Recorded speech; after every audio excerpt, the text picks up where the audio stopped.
Live now. Tell me.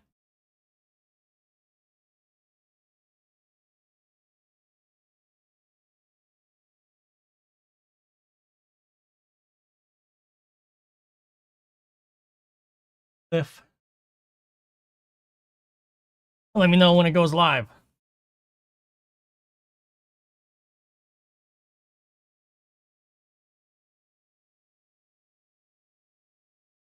Alrighty. Bit of a delay, but that'll work. Okay. Awesome. Give it a couple minutes here for people to file in.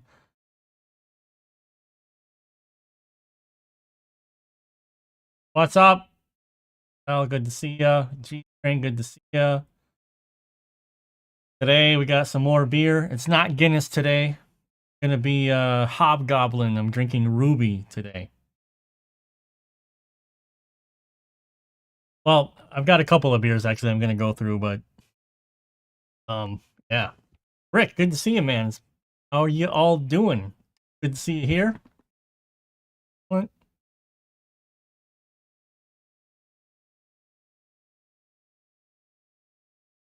Right.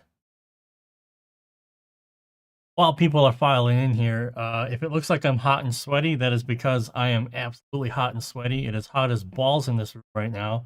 I really don't want to mix on headphones, so I've adjusted the noise gate a little bit on my microphone.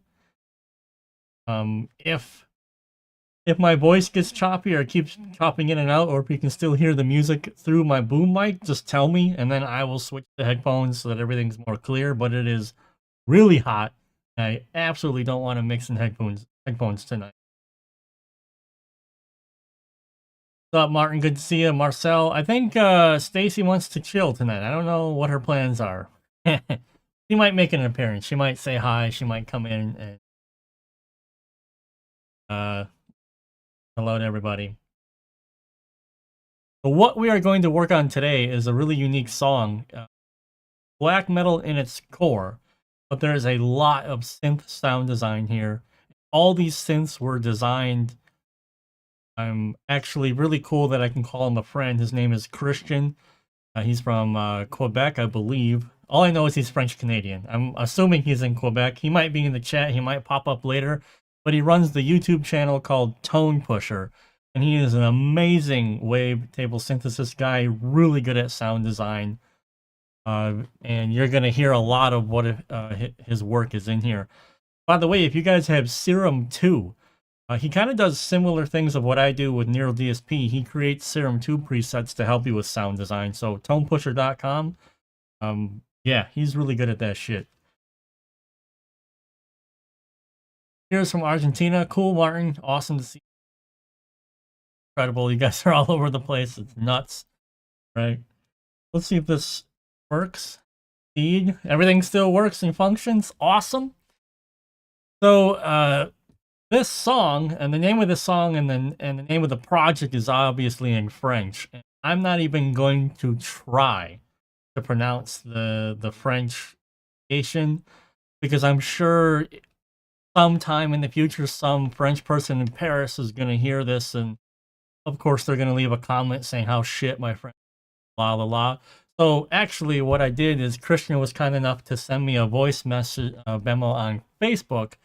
He pronounced everything for me. That's what we're going to do. So the name, the project up here, you can see up in the top left. HANTISE. That's the name of the project, HANTISE. Awesome. HANTISE, Vision Monstrueuse. That's what we're mixing today. All right, so that's what's happening. Go ahead and mute that. We don't need that anymore. Here's just a basic sound of everything sounds like. I did a couple things off stream just to make this stream a little bit faster. We're still going to do a lot of work here with the drum programming in particular. And then there's one specific thing about synths that I want to walk you guys through that you need to be aware of when you're mixing synths. Hey, Stacy, there she is. All right. So here's a basic gist of what we're going to be working on. Really rough sounds at the moment.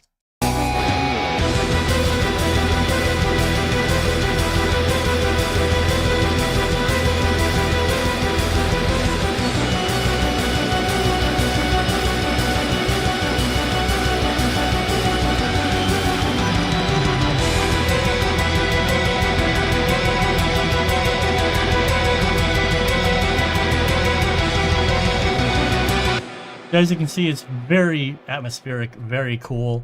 The synths in the beginning start off.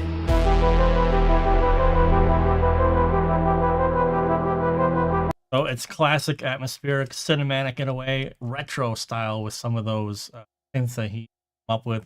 Actually, the beginning of this really reminds me of I can't remember the name of the album, but it's a Stratosphere. It reminds me of Tangerine Dream Stratosphere, the beginning.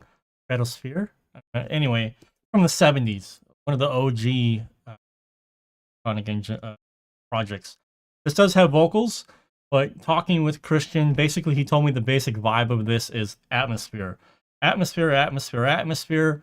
Vocals, guitars, bass, and drums are all supposed to work together to create a cohesive atmosphere where obviously the synths are basic. I wouldn't say like the lead element of the mix, but the synths are obviously very important to this song. So we're gonna spend a lot of time in the beginning here getting the drums right, then probably bass, guitars to the synths, then the vocals are most likely going to be last. Not that they're an afterthought, but they're again going to be considered mostly another instrument, not necessarily needing to be up front, like a death metal mix or something like this. Right. So let's just dive in here. We got a bunch of work to do. Now, we are using Superior Drummer 3, and this is largely because this is probably make this big. That's all right. This is largely because Christian programmed this with Easy Drummer 3. I thought it would be cool to create a preset here for this track. And I'm going to give this preset to everyone who's in my private Discord channel. The private Discord channel is still private. I haven't thought or I haven't decided on how to open that up publicly yet. It's not going to be open publicly. It's probably going to be, you buy a YouTube membership and you'll get access to the Discord. The reason for that is just because the Discord was always ultra private. It's only for people that bought my courses over the years. And since I retired the courses, it's just a private Discord at this time. But everyone who's in the private Discord, once the stream is over, I'm going to give you guys this preset. We're done with it. So I've done a little bit of work on the preset once again, just so that this stream is not 9 hours long. I do want to kind of keep this moving along decently quick. And I'm kind of a less is more type of a drummer. I used to be one of these build a house type of drummer guys, but I'm really opting to keep this pretty simple. We just have left and right crashes, one splash, one ride, one kinda, and then or tom snare, a hi-hat. Oh.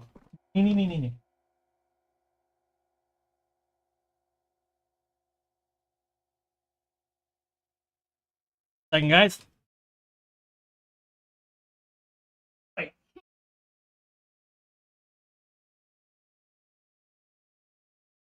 Here's my daughter, Stacy. Probably sent her up to say hi. So my daughter, Mia, here. You can go.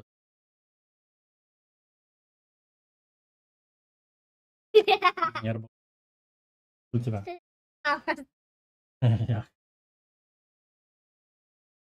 Yeah.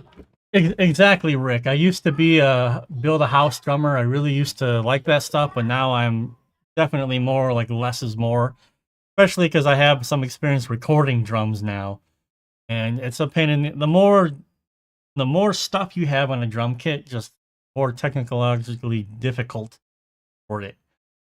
Hey, Sebastian, thank you very much. I appreciate it. Thanks for showing up to the stream. Guys, if you can leave a like on the stream, that'd be pretty sick. Would appreciate that a lot. Just helps the eternal fight against the YouTube algorithms. Also, if you check the description, all the links to my stuff on my website are there. I'm going to be using some of my presets that I've designed in this song, but if you just want to leave a tip, there's a link there. You can leave a tip, just say thanks. You don't have to. I'm happy to do the stream. But don't get mad if I say this a couple times over the stream, whatever. I'm trying to get a bot that does it for me so I don't have to do this all the time. But yeah, go ahead and hit like, and if you want to leave a tip or ask a question, just go ahead and do so. We have the mixer pane here. The mixer pane, again, less is more. I have a lot of things that I'm not using here that I'm hiding. You just right-click and you go hide channel here. You can get rid of things you don't need to see. And this is, I've opted to do this almost like I'm in a DAW here. These are my group tracks, and then I'm just going to output this as a stereo thing. And all we're going to do in Cubase actually is we're just going to do some overall drum group compression, but everything else we're going to do here inside of the plugin. I'll go over real quick what I've done. It's literally exactly what you think it is. It's basic EQ and all the kit elements. Kick drum here, basic EQ all the way across the board. Have some basic compression here.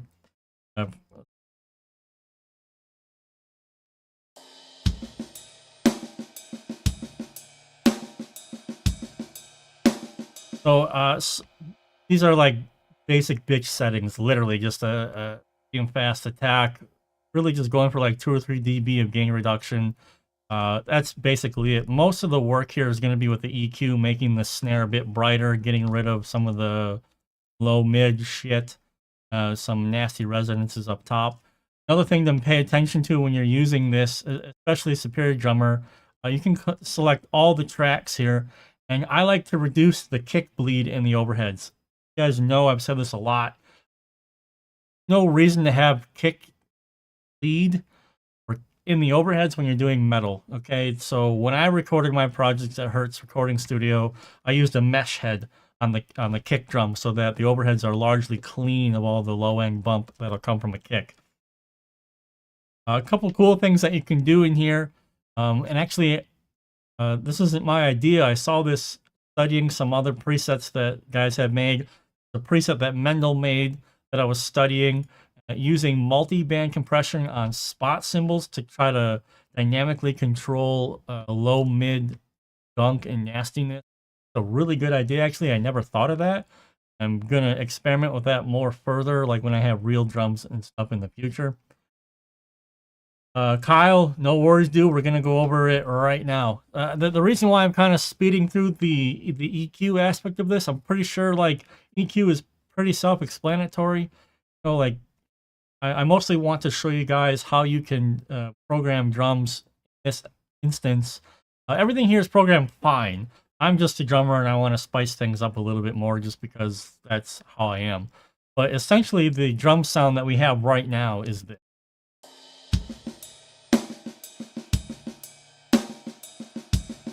So we got some ghost notes in there, then we got some blast beats.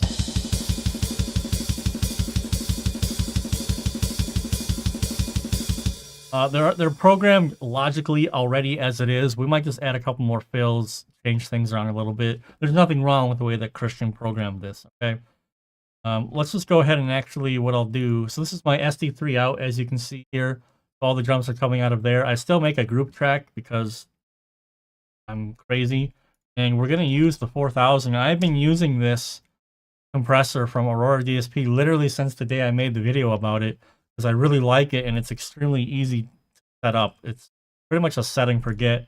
I pretty much do the exact same settings. So 2-to-1 ratio, 3 millisecond attack, auto release, filtering up to 200 hertz to get rid of the kick drum. Not really there. And then the main thing here is setting the parallel compression, or the wet knob, as it's called, to about 80%. And we're going to get about 6 dB.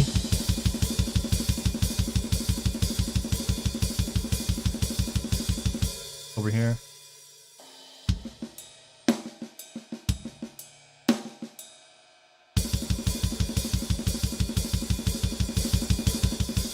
What's very important after you set up a compressor like this is you want to do the output gain. The output gain of the compressor should match what the volume is, basically, without the compressor. Best way to do this is to listen to the snare drum.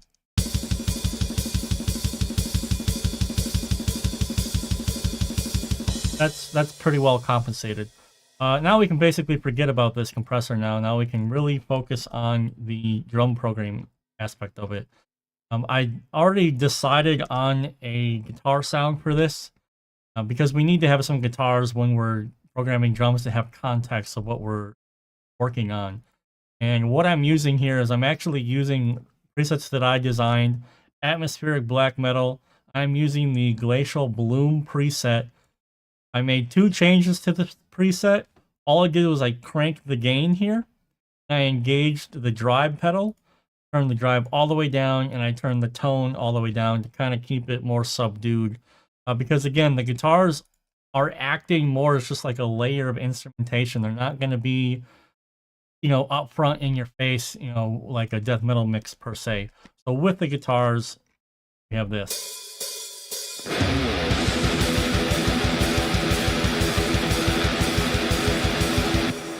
There's a little bit of delay and reverb baked into the rhythm guitar tone. It's going to help add atmosphere. Let's go ahead and turn the guitars down.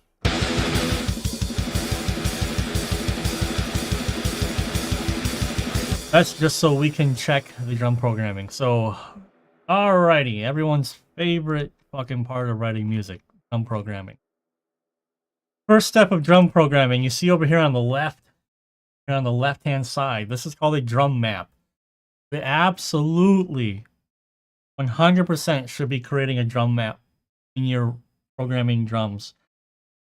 Just do it, all right?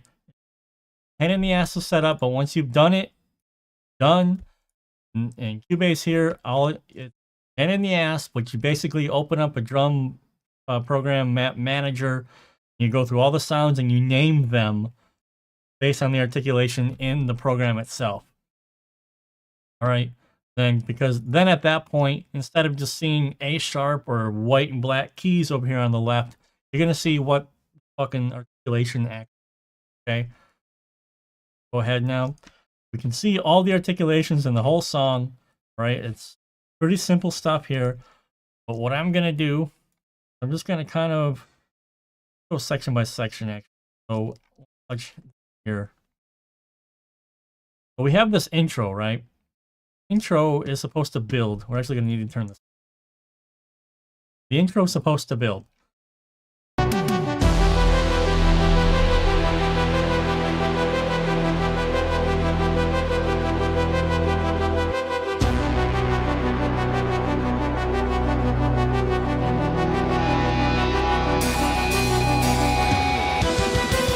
Okay, I'm really not going to do anything to these bits here. I think these are fine. I think what I might do, because if I was drumming this song in real life, I think I might just be keeping the pulse. Because if we're playing live, right, you know, we need to think about this in a live setting. Mike's cutting out slightly, probably the gate when you're really don't want to mix and hit, sweating ass off.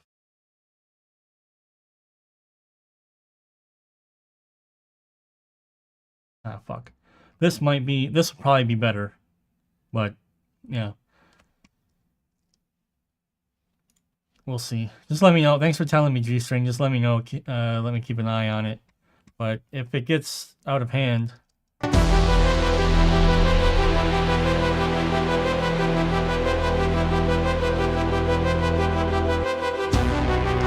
Yeah, the mix is bleeding into the microphone now a little bit.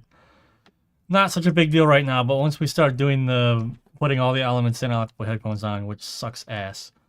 Anyway, what I was saying is I might do something like with a pedal hi-hat to kind of just keep the tempo of the BPM. So if we're playing live, the guitar player and bass player could, you know, keep in the sync of things. So all we have to do here, go up here, let's see what hi-hat we might want to use. Let's turn the grid on, keep it at 1/4. So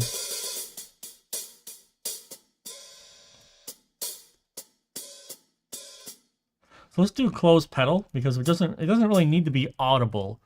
It just needs to be keeping the pulse. Yeah, exactly. That's a good one.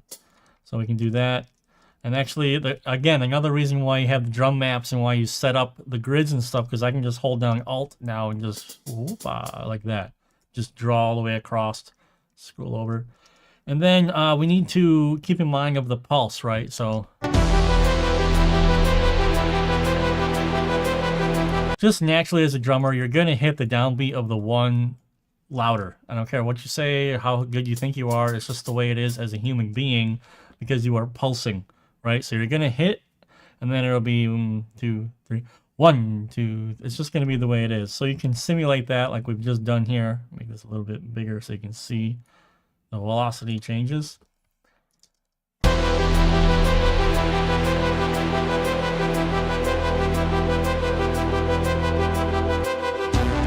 And you can, now we don't want to like copy the exact same thing that we've done here, so we might want to add some variation, just a little bit, nothing crazy here, just to make it a little bit more spicy to listen to. So I'm hearing like a, you know, as we go into this one here, that would be an open pedal. So this is going to be triplets, triplet 1/8. So we could do closed tip like this. All right, and then we can. So this is it's just a small dynamic detail. That's it. Okay, let's go ahead and fix this up. So this will be 115. Right hand, left hand, right hand. Okay, so right is harder than the left. So we'll bring this down to 105.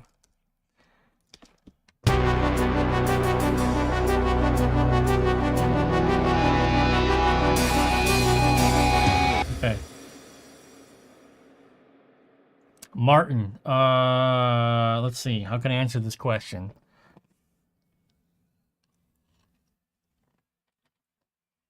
So,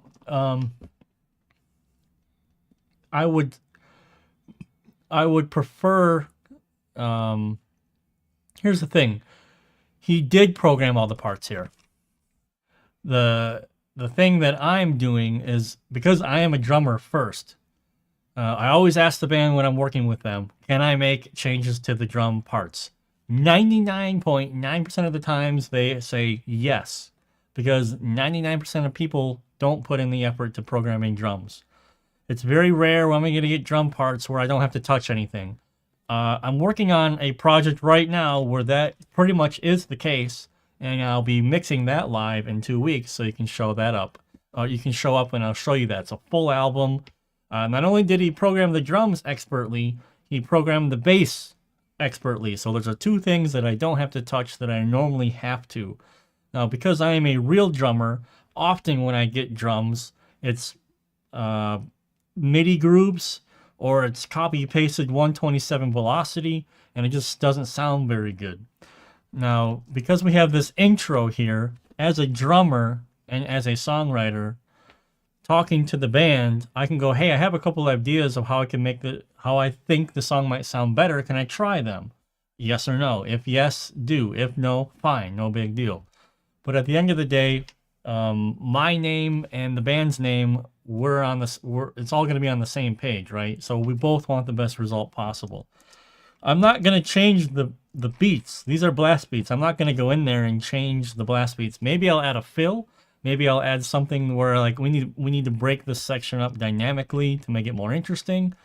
But, you know, to answer your question, Martin, yeah, they should. But also, Martin, sorry, I would reverse Uno card you and I would ask you, how many people do you know, or how many bands do you know that spend the hundreds of hours, learning how to program and spending that time?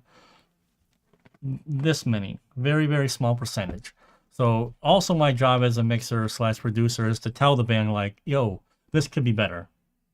You know, let's make it better, okay?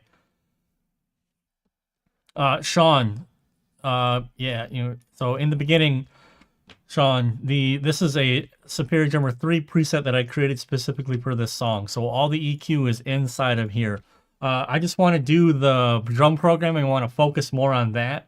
And then as we start mixing the song, we'll probably have to open this up a couple of times and change levels and stuff like that. So all of the drums were EQ'd in the SD3 platform itself, right?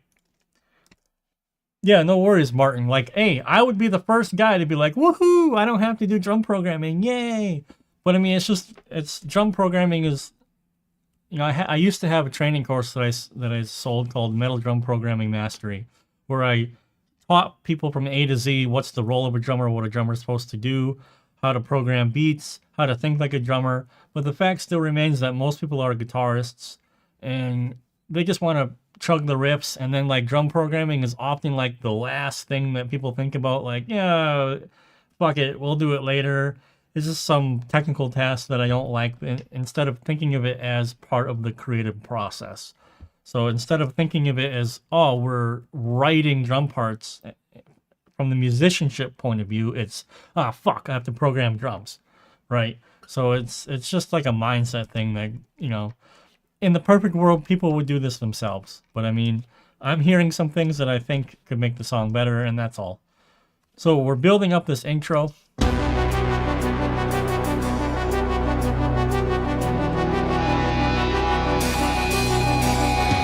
So again, as a drummer, I can tell you straight up, this is perfect. This buildup is perfect. The one thing that we're missing here is 9 out of 10 drummers would do a kick roll into this tom staccato bit here. So it would sound something like this. So we have right, left, right. It would sound something like this. Maybe not so fast, actually. Let's bring this back.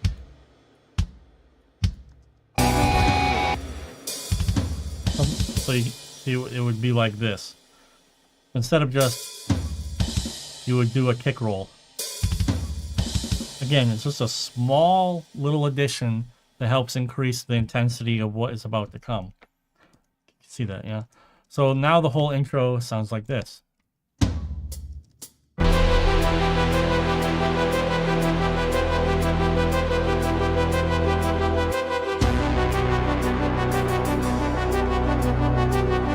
See, I wouldn't say I'm doing anything crazy here. I'm just adding a small bit of extra dynamic layer to it. Keep continuing. Here we go.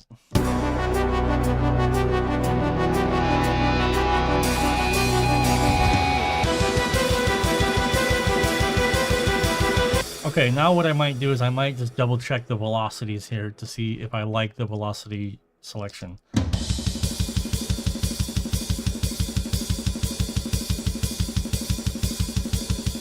Okay, that's pretty decent. This is a pretty mid-tempo blast beat. I think most drummers will be able to hit the snare a little bit harder here.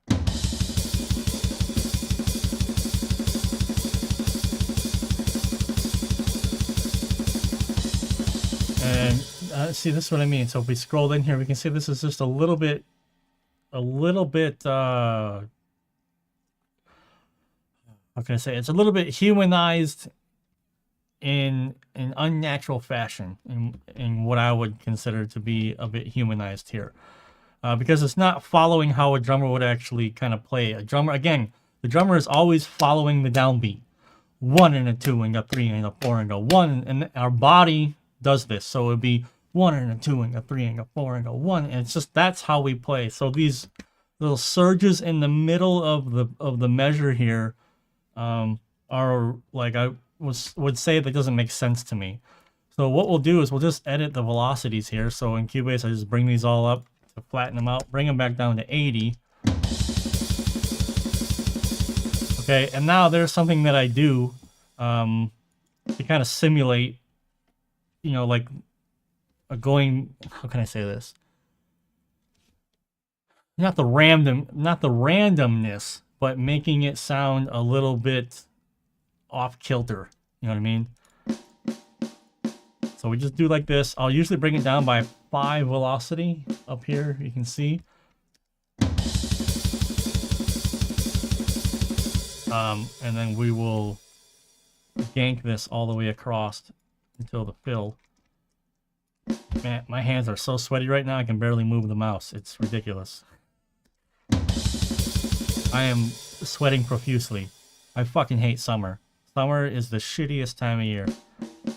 Anyone who says, oh yeah, I love it when it's plus 30. I don't, there's something wrong with you. 30 degrees Celsius, by the way. It's fucking hot.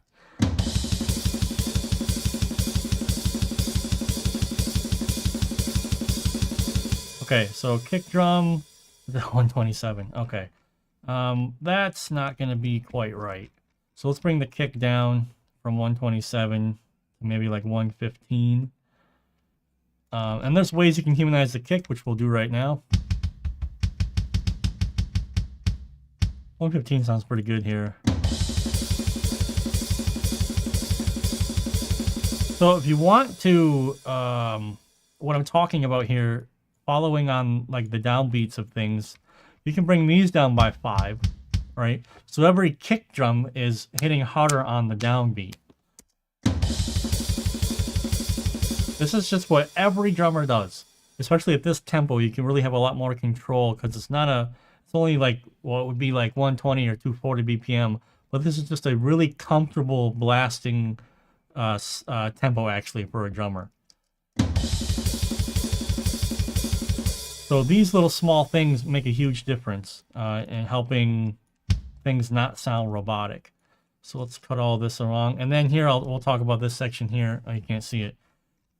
You see here on the fill here, the kick drum is just doing the same exact thing. That's not something that a drummer would do in real life. All right, I'll show you what most likely they would do. So we can just bring this all over. All right, like this, and when a fill is like this, most drummers are going to keep the pulse. All right, they're not going to do the fill. They're going to keep the pulse of the overall BPM 1, 2, 3, 4 like this. So when we do the fill, that is more precisely what they would do. All right.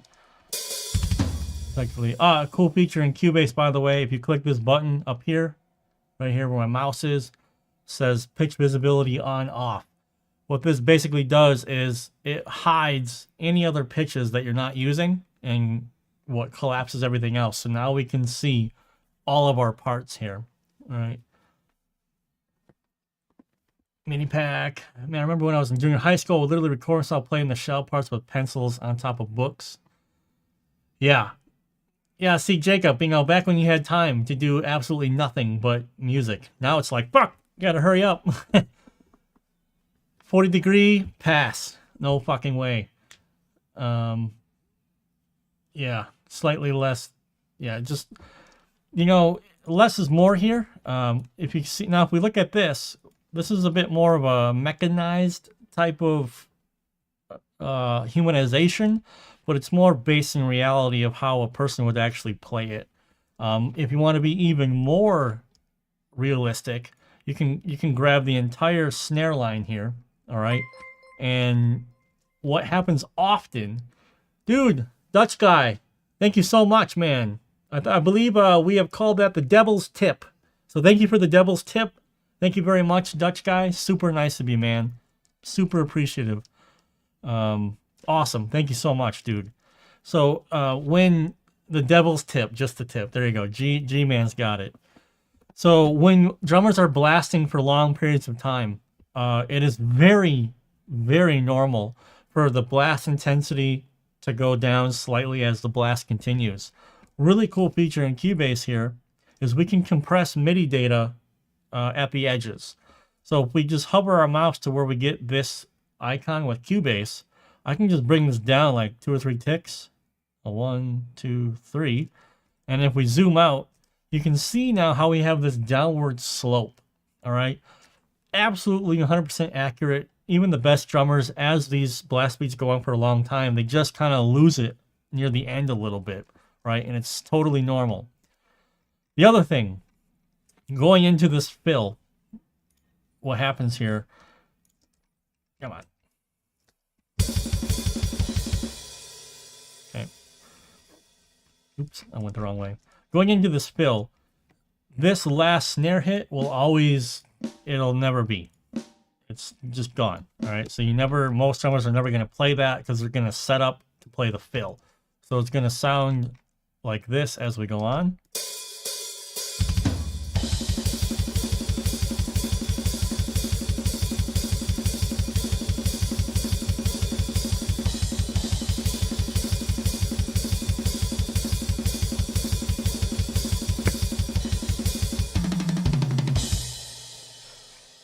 That is completely within the realm of possibility for any decent drummer. There's nothing here out of the ordinary now. All right. The only thing we're going to do now is we're going to look at these articulations here, which are very good already. You can see we're really hard on the pulse. We're getting that ta ta ta ta ta ta ta ta ta ta ta. All right. This is perfect. Probably not going to touch this at all. We'll just kind of adjust the crashes here because this is kind of a conundrum here. We've got a 2-hand crash hit going into a blast beat. It's just not gonna, you try to, you know what I mean? So it's typically just gonna be one-handed crashes here. Now, when you think about drum programming, you want to think of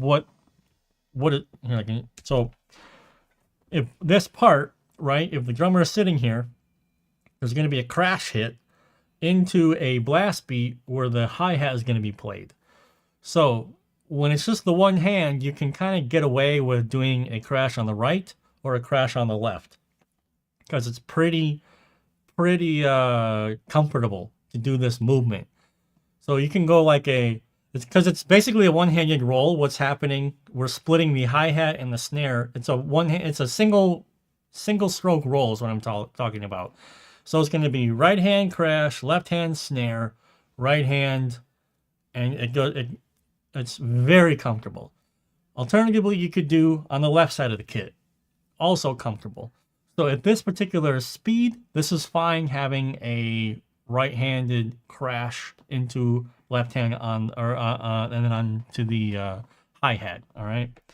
So again, like in my opinion, it's very crucial to be able to put yourself in the mind of a drummer so that you can understand your drummer and you can understand how music is made, so that you can communicate with a drummer. Because there's nothing worse than the guitar player writes a riff and then sends the drum files to the drummer, and it's like, what the fuck, dude? You got fucking 3 cymbals hitting at the same time. You got these impossible fills. Just, what am I supposed to do with this? You know what I mean? Like, just as drummers are expected to understand how the bass instrument functions and how guitars function, a little bit of knowledge of how drums function would go a long way, as a bassist or guitarist and a vocalist, all right? The more you know about how the whole band operates, the better you all can write music together. Yep. Bass programming. I own Easy Bass at the moment. Have you heard of a way to add string noise when programming? Honestly, like what kind of string noise? You mean like sliding or things like this? Because playing bass and having extraneous string noise on bass is a fucking big no-no. Big no-no. All right, that is a huge problem that beginner bass players have of being able to control their bass instrument, because those subharmonics that are ringing and creating extra noises muddy up the notes that you're playing. You know what I mean? So it's usually a big no-no. See, Kyle, that's a little bit different, because industrial techno, it's a different...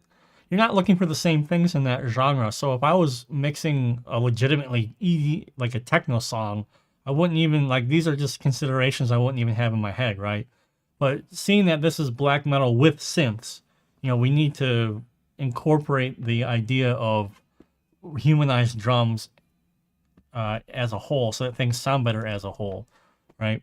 So we have the crash going in here. I think this crash is 125. That sounds pretty good to me. Cool.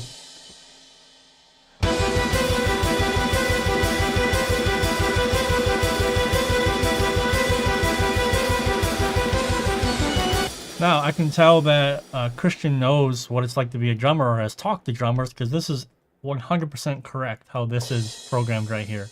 You have the crash. We're missing a note here. We have a hi-hat here, into the next crash, missing a note here. Now, if you listen to this, I'll solo it. It's going to maintain the swing of the triplet feel. That is so important, all right? Because if alternatively, if you just have, there's no swinging triplet feel to this, you can make this even a little bit louder, because it would be a little bit louder in real life, like 100. See, we're keeping the flow of everything here. 100% correct. Well programmed right there. Okay. So I have no real issues here. Let's go ahead and make this 125.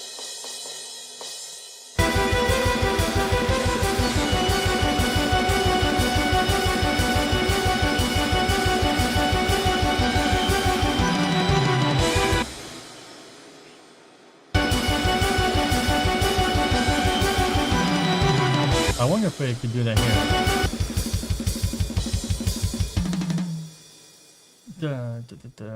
What would that sound like?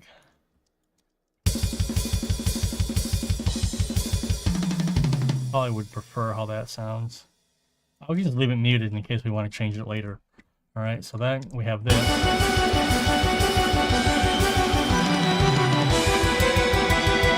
All right, so these are pretty common. Just we call these rolling down the toms, tom fills. When it comes to these 16th-note triplets, because of the number of hits there are in a measure, you have to get creative with the sticking patterns, and you pretty much want to stay on 2s and 4s. Okay, if you're gonna stay at 1 tom, it's comfortable to do 6 hits because it'll be 1, 2, 3, 4, 5, 6, which means this hand can move to the next tom. Or if you do 1, 2, 3, 4, okay, then this hand can move. So we could do something like this, for example. Instead of rack 1, we can go to rack 1 into a snare. Or you could go, you could do rack 1 over here, left hand here. Okay, so 4s and 2s are kind of what you want to stick to here. This feels fine. Probably, not sure. No, this is pretty good, I guess. Generally though, let's just gank it. We're gonna gank it, go to 115. I want to show you guys, generally, whenever a drummer moves to the next tom, especially at a mid-tempo like this, the first hit is always going to be decently harder than the rest of the hits. So this is 115, maybe we can bring this on the 1.5.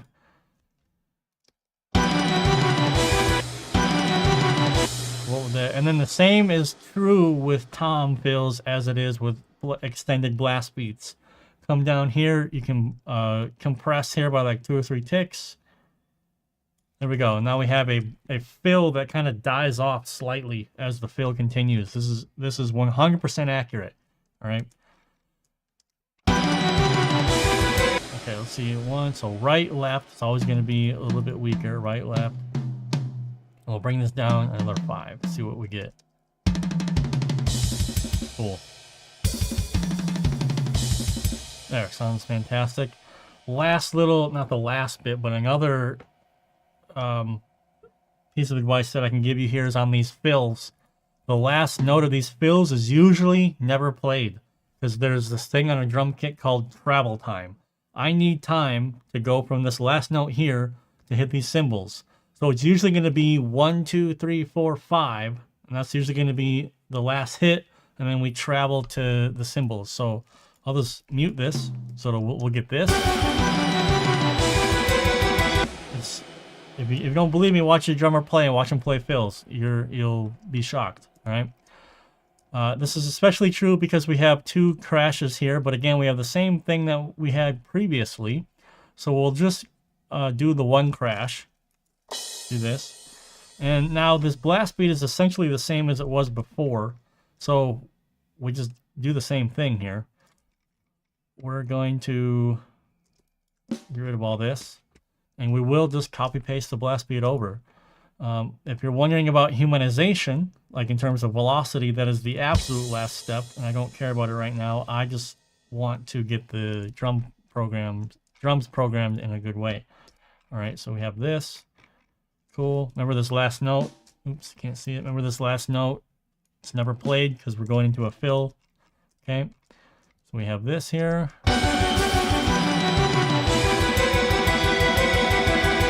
Okay, so we have this, and now we have the ride. All right. Same kind of idea with the ride as the hi-hat.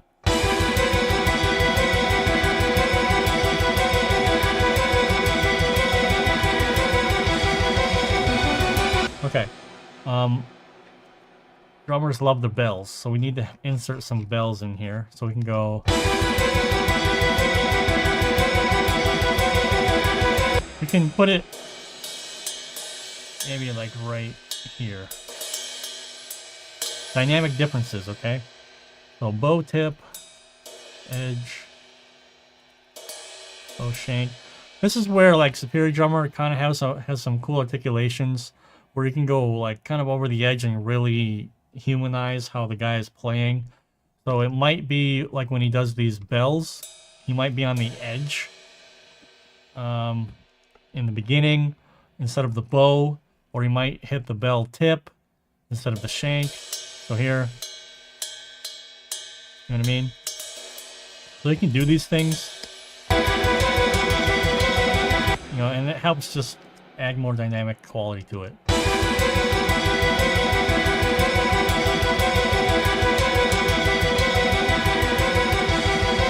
Hold on, I just want to catch you on the chat here. For real, I reckon he has good reasons for it. So, hold on, what is this? What am I missing?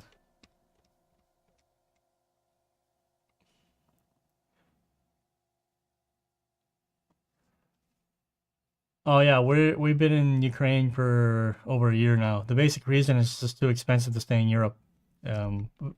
Prohibitively expensive. Just couldn't afford it, to be honest.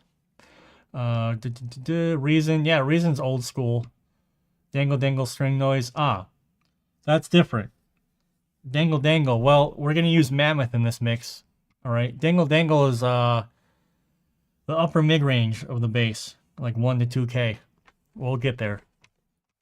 All right, let's continue here.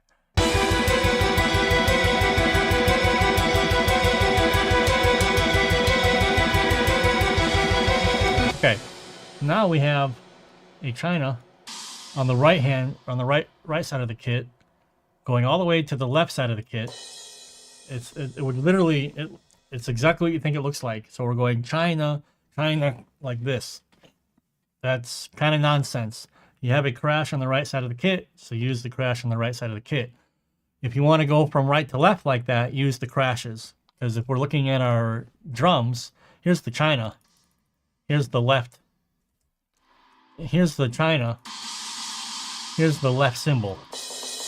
Imagine that travel is insane. Right cymbal, left cymbal. Very, very easy travel time there. Okay? So, you know, think what you want to do. So we could have the China, keep the original China, which is cool. And then we can bring this down to... Where are we?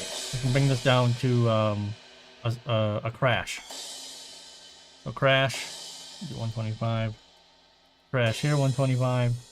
Now we have maintained the idea of what he wanted to do. Cool, and then again, it's very natural. Let me show you here. Very natural transition of what is happening here. We're doing the China, crash right, crash left. There's nothing in here with this hand. There's nothing happening. It's traveling back to the right crash. Completely realistic. It's, you know, well programmed. We'll just make the cymbals a little bit louder because they need to be.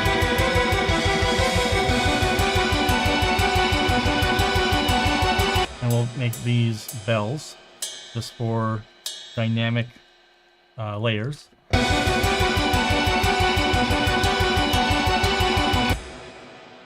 And as a drummer, I feel like there should be another crash here.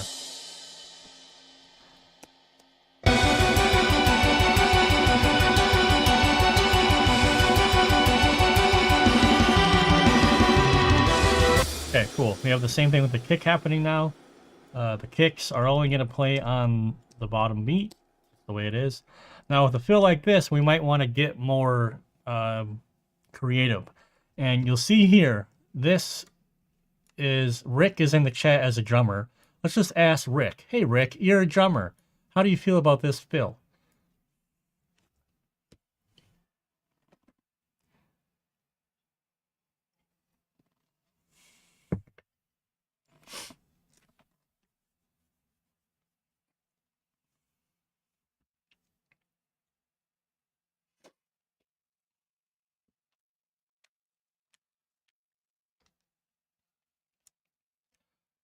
Oh yeah, the SoundCloud. Yeah, I may not have updated it, just because lots of things update.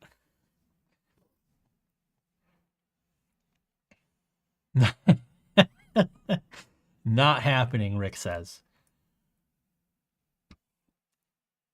Rick, why is this fill not happening?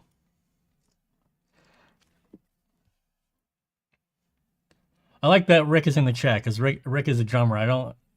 Yeah, exact. Yeah, because Rick can also explain why this is an absolute no fucking way.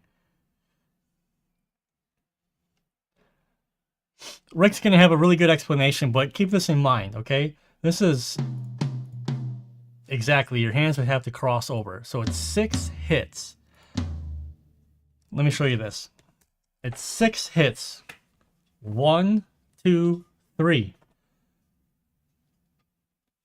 1, 2, 3.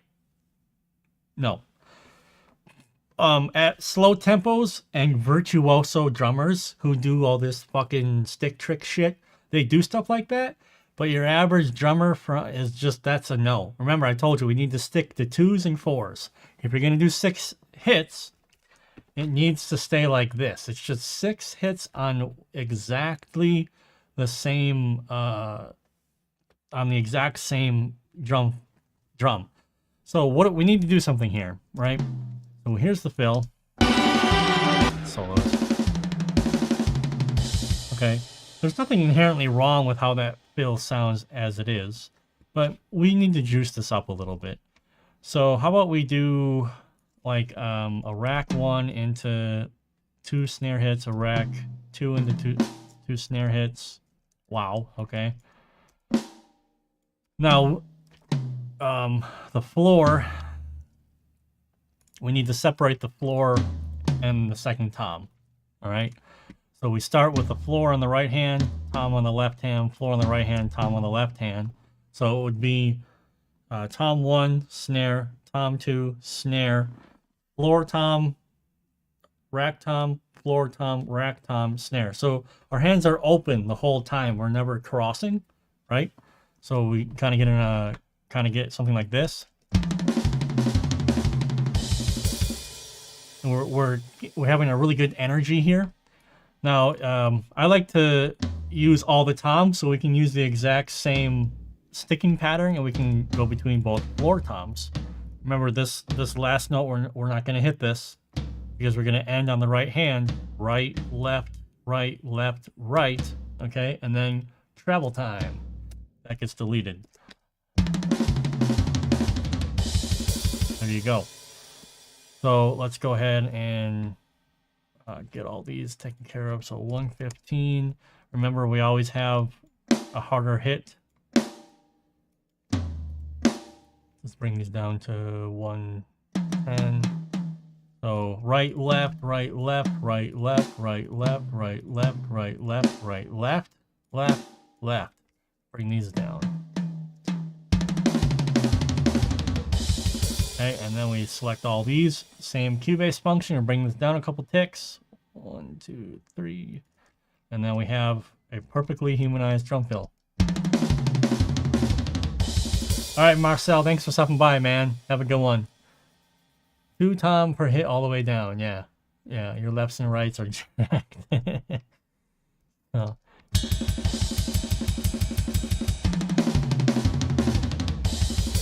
There we go.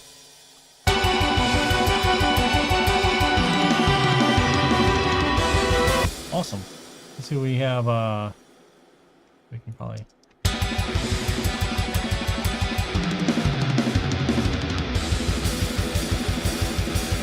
Awesome. Yeah, man. I mean, the drum fills, like when I did the course. What's up, Hard Music? Good to see you, man. I really wanted to just help people understand this should be fun, guys. Like, it's not a technical task here. The task is creative. It's creative to come up with different fills and ideas, right? So, you know what I mean? So it's creative. You guys should have fun, right?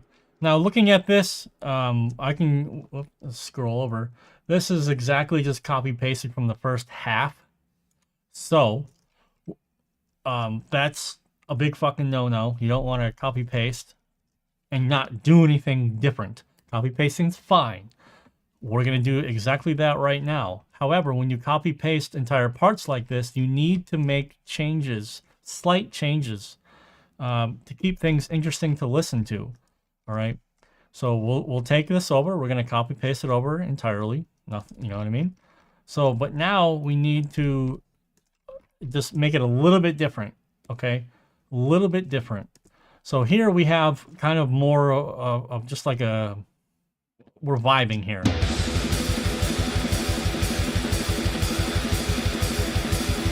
That's great. Well, we've already heard that part. Now let's keep vibing, but maybe let's bring the intensity up of the drums just a small notch. What I typically like to do is I like to add more cymbal work, not necessarily more fills. I like to add more cymbal work, and in particular, I like to add cymbal work that is matching what's happening in the song. So we're working together. Like the cymbals are almost like notes on a guitar. You know what I mean? So here, there's a big gap here. Now this gap is fine, but in this part, let's do more cymbal work here. So let's see what this can happen. Now in some degree, you're gonna feel this. You're gonna feel like, fuck, something fucking needs to change here. Like, what could it be? And I swear to you, sometimes just a cymbal will be like, oh yeah, cool. That's exactly what I was looking for.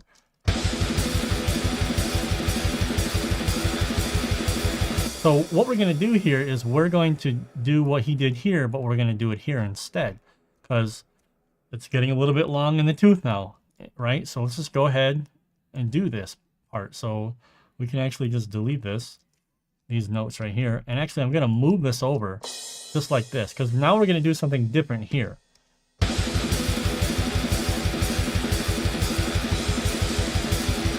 Okay, so now remember, we're on the hi-hat. So it makes sense to do the left crash first, into the hi-hat, into the right crash. Makes total sense. But we're on the right side of the kit now. All right, let's look. We're on the right side of the kit now. Why don't we just stay on the right side of the kit and do some ride cymbal this time?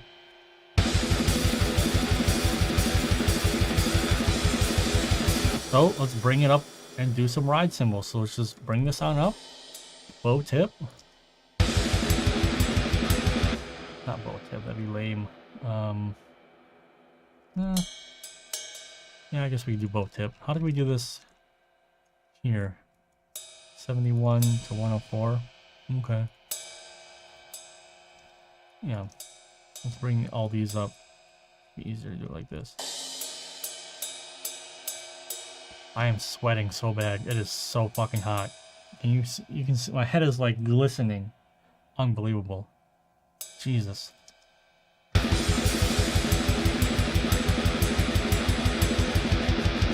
Cool. Drum hits. I'm cheap and a good time. Oh god. Free back massages and drum MIDI programming.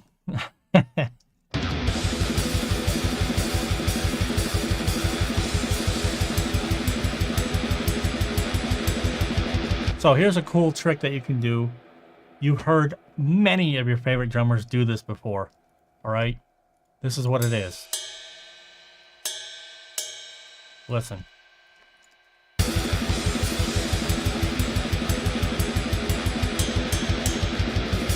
There you go. I guarantee you've heard that 100 million times. Alright?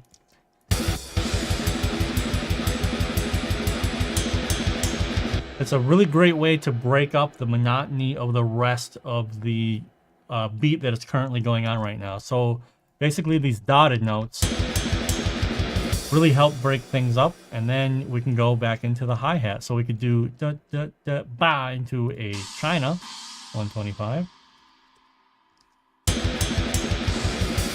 And there is plenty of time after the China to travel over back into the hi-hat. So we haven't done any, it's the same fucking beat. It's the same thing. All we've done is we've tweaked it a smidge. So it's not exactly the same thing we've heard over here. It's the same beat. We're just changing the dynamics on the cymbals a little bit to make it a bit more interesting to listen to.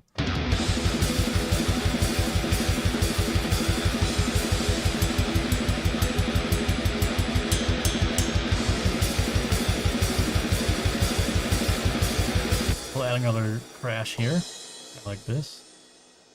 Take this out.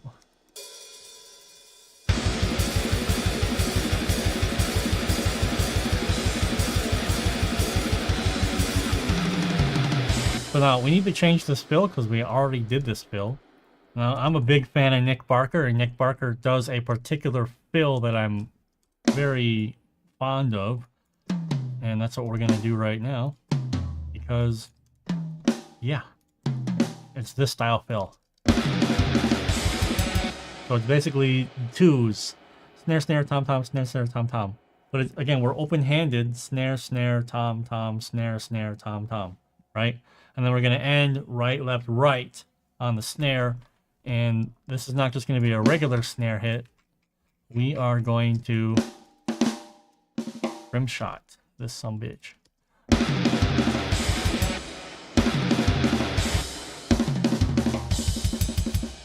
Rim shot.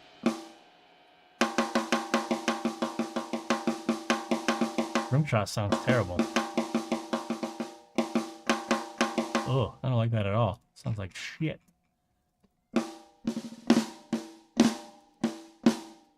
Okay, we're staying on the snare center because that rim shot is garbage. I don't like it. Me no like. Come back down here.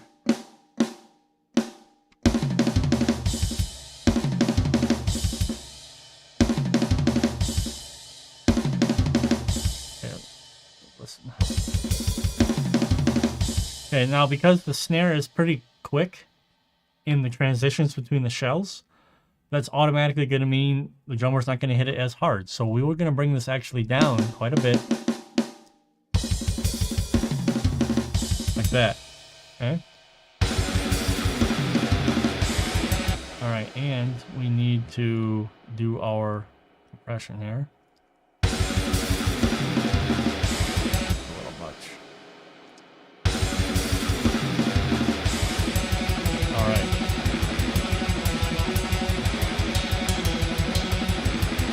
Okay, so we're keeping the exact same structure here, guys. This is like what I mean, you know, as a producer, when I'm looking at people's MIDI, I don't want to rewrite their MIDI. I'm not going to rewrite the MIDI. I'm just going to go through it like this, and I'm going to just double check, basically, the work to make sure it all makes sense.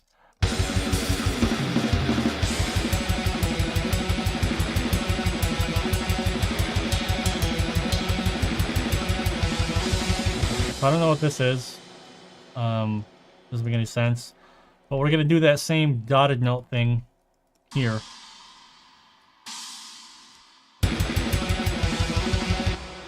Just to break things up.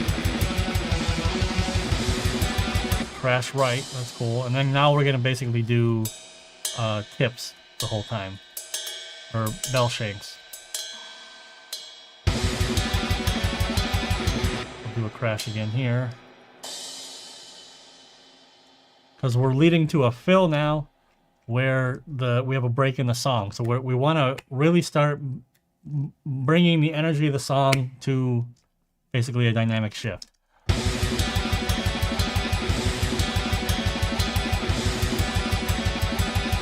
And here we'll do that same thing as we've been doing, but we'll do between the cymbals. So right, where we go, left, oops.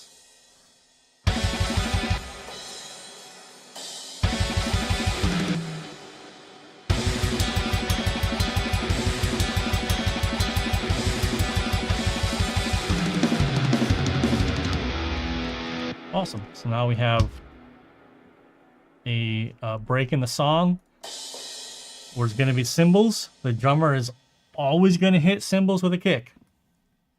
And they should. Let me just put it like that. They should. My God, actually.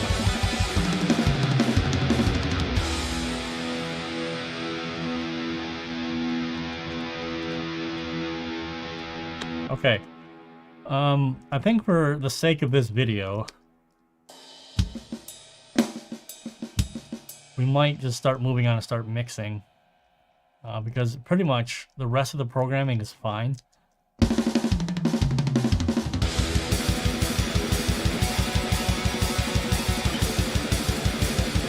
might bring the kicks back down to 115.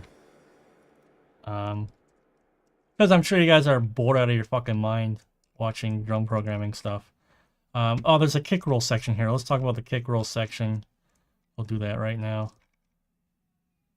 This just looks a little weird. Hold on.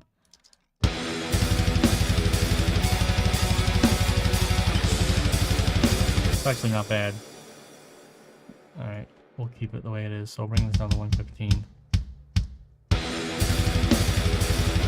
Oh, dude, there's a big synth interlude, man. Big synth interlude. Lots of synths. Alright, so here's what we got.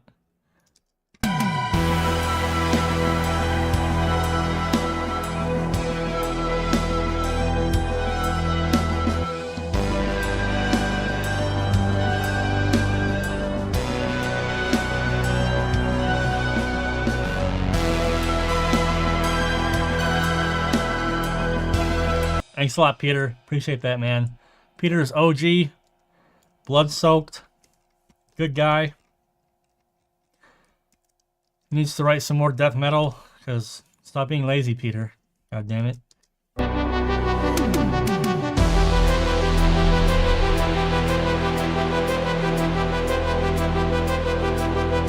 Okay.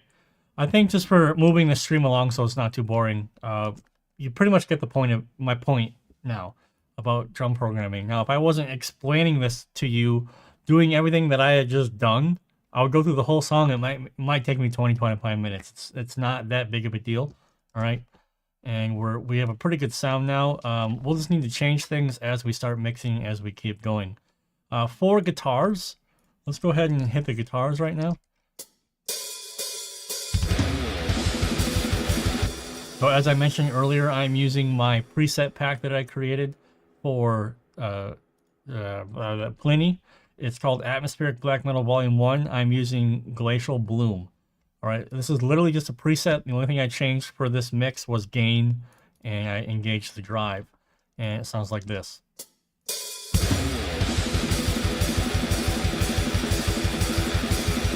Okay, let's just hit the EQ here real quick, see what we can find.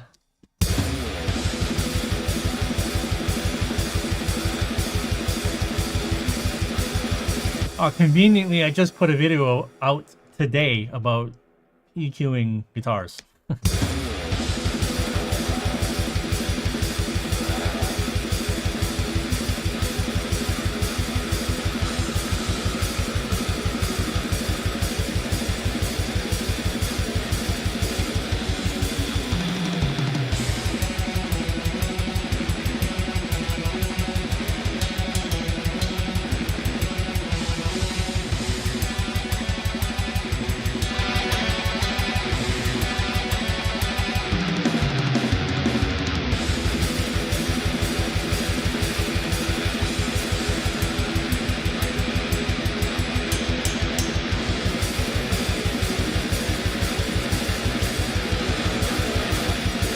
Okay, so that 20-minute video that I did today, you can see that I do this in seconds. So explaining shit always takes the longest amount of time because I want you guys to actually be able to understand what the fuck I'm doing. If you have any questions about what I just did right there, there's a video on my channel that I put out today that you can watch. But of course, if you ask in the chat, please just, if you have any questions, happy to answer. All right, I think we might be able to get away with some sauce on this one. See what happens.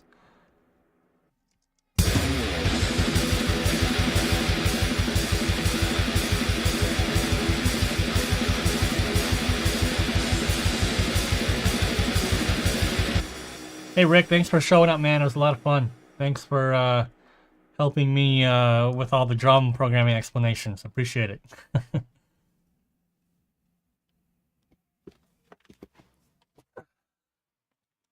Yeah, the Fortin Cali, I have it. It's been a long time since I used it.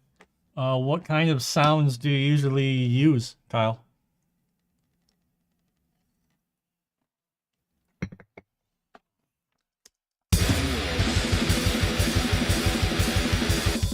Fuck.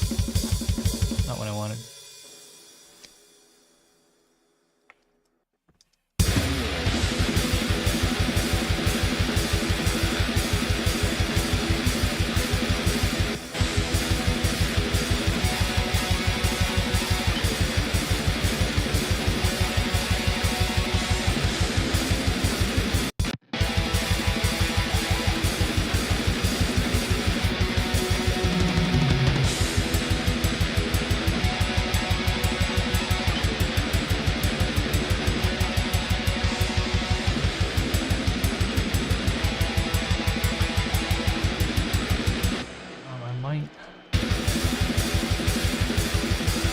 might need to increase this blast speed. It's from 70 or 80 to 75, yeah. Let's make this... We'll fucking work on that later, but okay. We'll just need to make a mental note on that.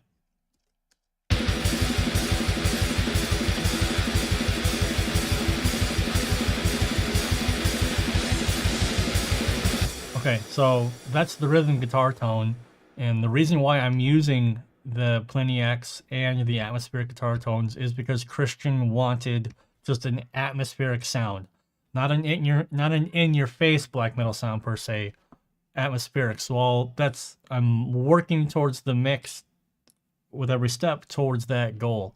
All right. So let's do the bass really quick so that we have a good grounding of everything. And with the bass, we're going to use Mammoth because, yeah. Let's have a listen here.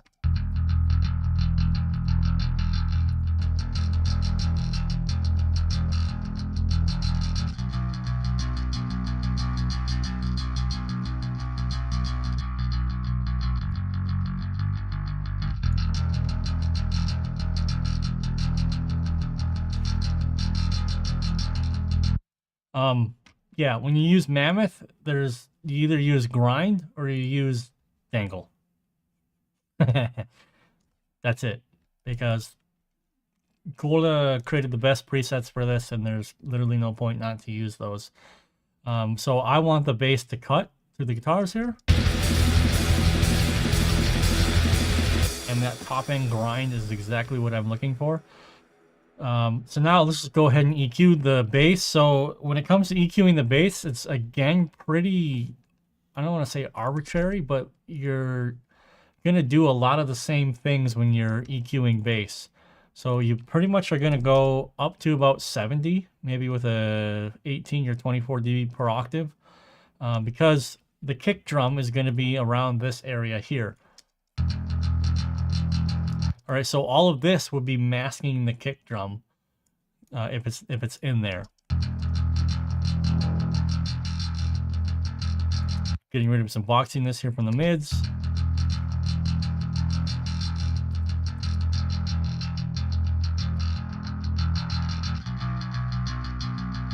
So this is good to know. This is a bit more of like a grunt. Maybe that'll help us cut through the mix even more.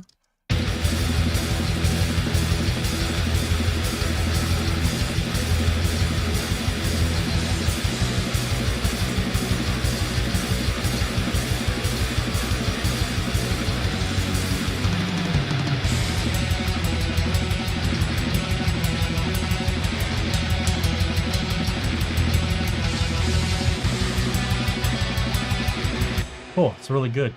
Now, there's typically a couple things that I'll do here. I literally have done this 1,000 times. I've shown this to you guys before. This is a plugin I really like from Black Salt Audio. The reason that I use this is because it saves time. It allows me to do multiple steps in one plugin, which is usually one of the reasons why you might want to buy a plugin. So what I want to do is I want to compress the low end of just the bass from 100 hertz and below.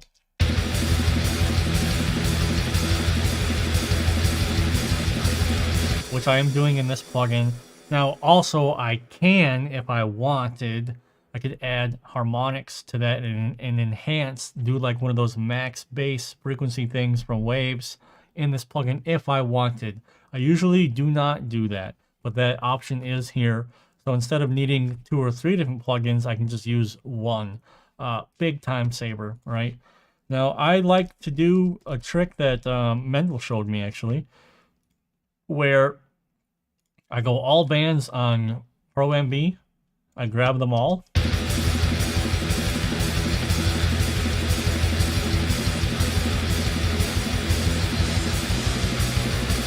And I kind of find a setting where the multiband is working in various regions and evening out the bass.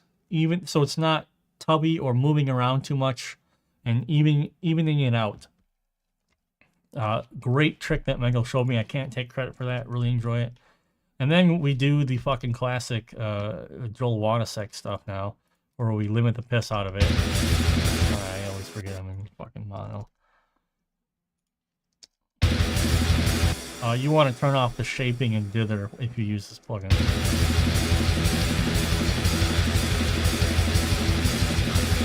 And so now the low end is pinned, which is what we're trying to get. We're trying to get the low end to always be thick and consistent, and then when we move the fader up and down, we have a consistent level of low end at all times.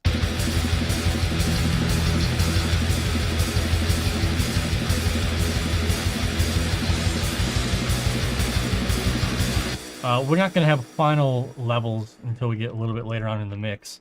But this is pretty much the first steps here.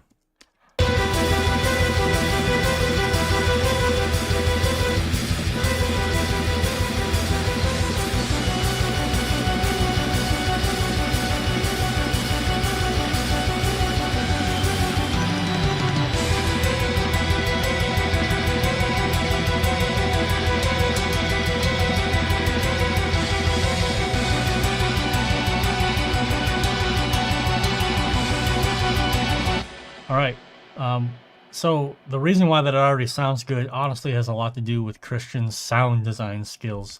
If you look at all the synths here, he has correctly designed synths to fit in certain sections of the frequency spectrum and at certain times. So this is a really good example of all I have to do is mix the song. I don't have to fucking like fix stuff. So all I'm basically doing is I just need to not mess it up, if I'm being honest with you. So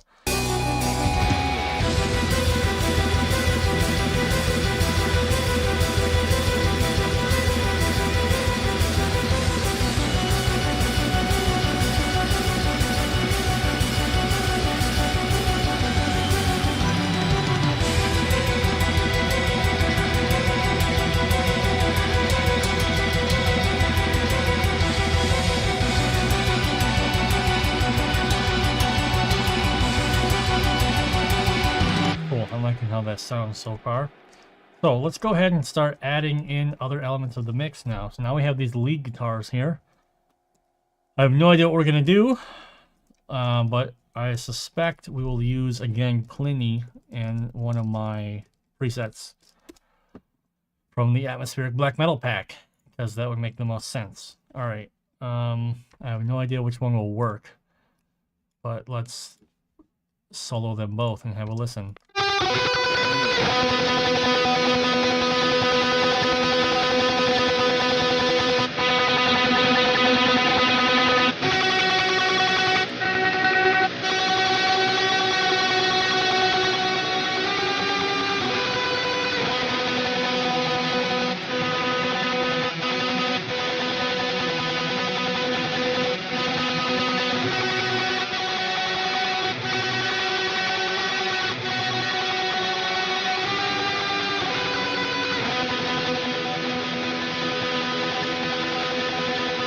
Okay, what I was doing there is I'm just looking for a preset that automatically jumps on top of the guitar tone that we already had.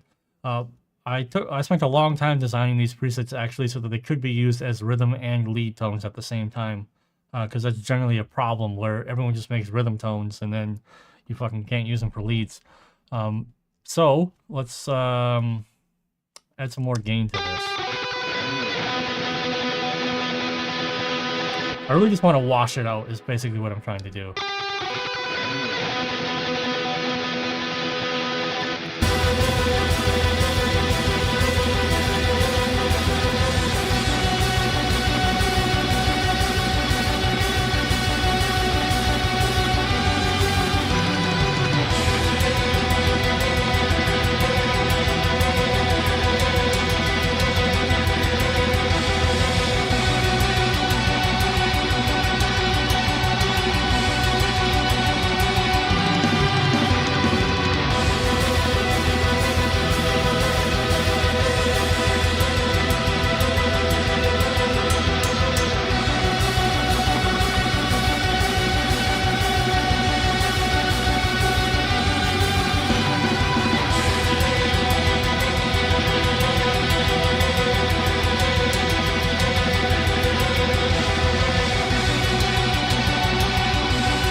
150. I'm a fried asshole guy. Okay, Sean. Okay, Sean. Let's see here. Missing a bunch of chat. Black Cell Audio are made of Coven of Witches. Yeah, they have some good plugins. The new Bulgar Marshall amps are very good. Really great blending amps for sure. Christian should do a serum pack with classic black metal synths. I agree. Trivium bass knob was only bass amp. Of all the amp knobs, I think bass knob, I don't know if I like that one very much. It's cool, but it seems to be a little farty for me quite easily. It's hard for me to get along with that one. All right. So all I'm really doing here with these leads is I'm just trying to couch them in with the rhythms and trying to create a cohesive overall sound, right? These are not meant to stick on top of the mix. They're meant to couch in with everything else that's going on, and the synths are really meant to carry everything.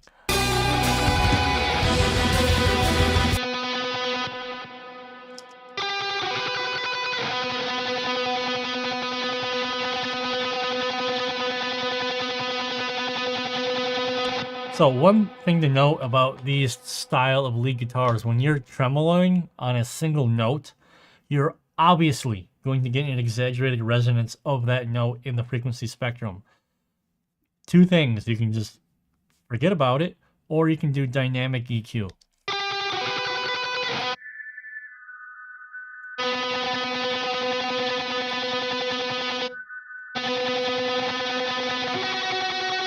That's I think what we're going to do here.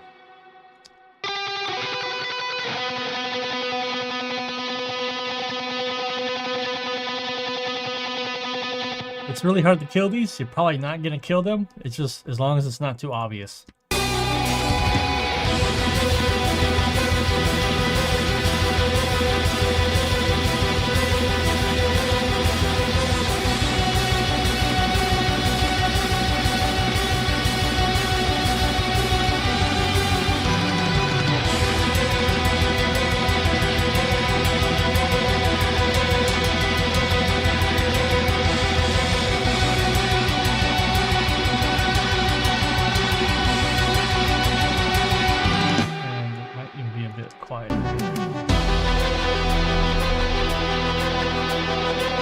We need some more reverb, honestly.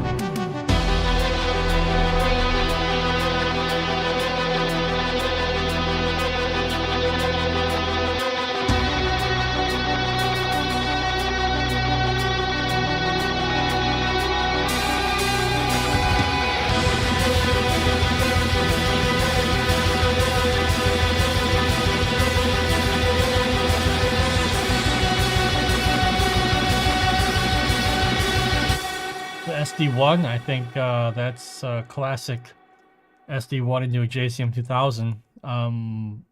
Pretty much that's what Carl Sanders did for a long time. I think he still does it to a degree.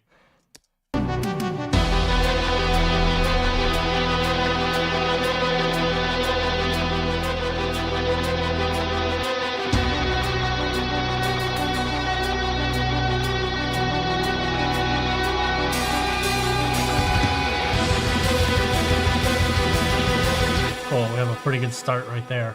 Those are the leads. Again, you know, the song is pretty simple on the face of it, right? So we have the leads in here, we have the rhythms in here. Now we need to start talking about the synths, and there's a very important thing to talk about with the synths. But before we jump into that, I'm happy to take a little break, and if you have any questions or something about what we've been working on, please let me know. Once again, guys, everything like the presets and stuff that I'm using are available on the website, chernobylaudio.com. MULTITRACKS are there, or if you want to learn how to create your own presets by making your own guitar tones, there's a workshop on the website for that. There's MULTITRACKS for mixing practice, all on the website, all super affordable. Or if you just want to send a tip because you're enjoying the stream, in the description there's a tip for that too. Oh, I'm gonna have to get another beer here pretty quick. Oh my god, it's hot. I am dying in front of these lights. Oh my god. I think though, anyway, I might need to switch to the headphones because I need to make the mix a little bit louder so I have a better idea of what's going on.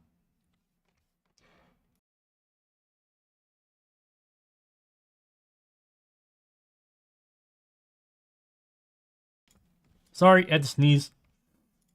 All right, we're back. On that note, hold on. Let's see. High pass and low shelf. Mic, guitar. Are you talking about guitars, particularly?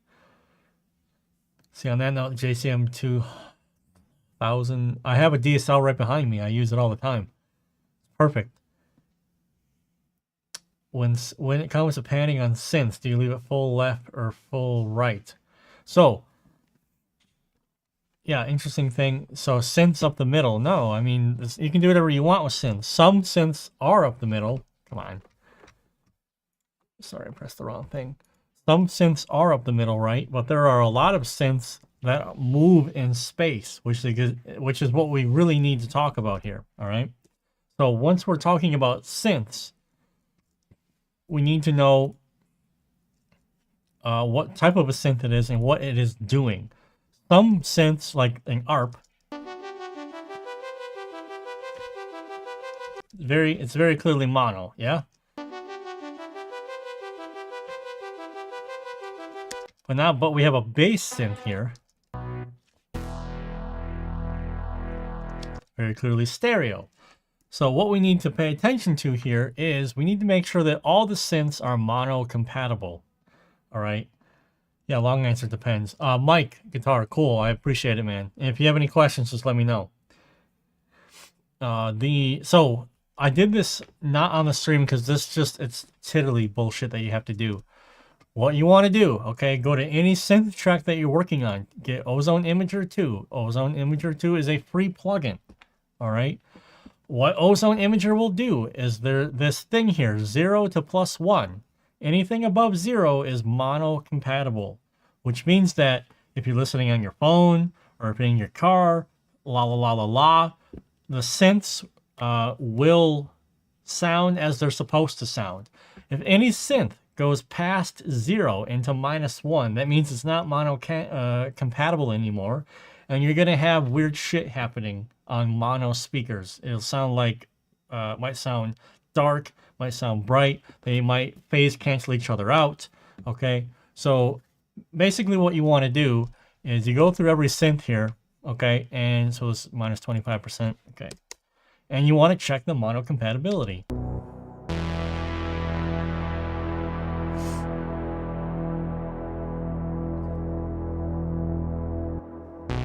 It's like this.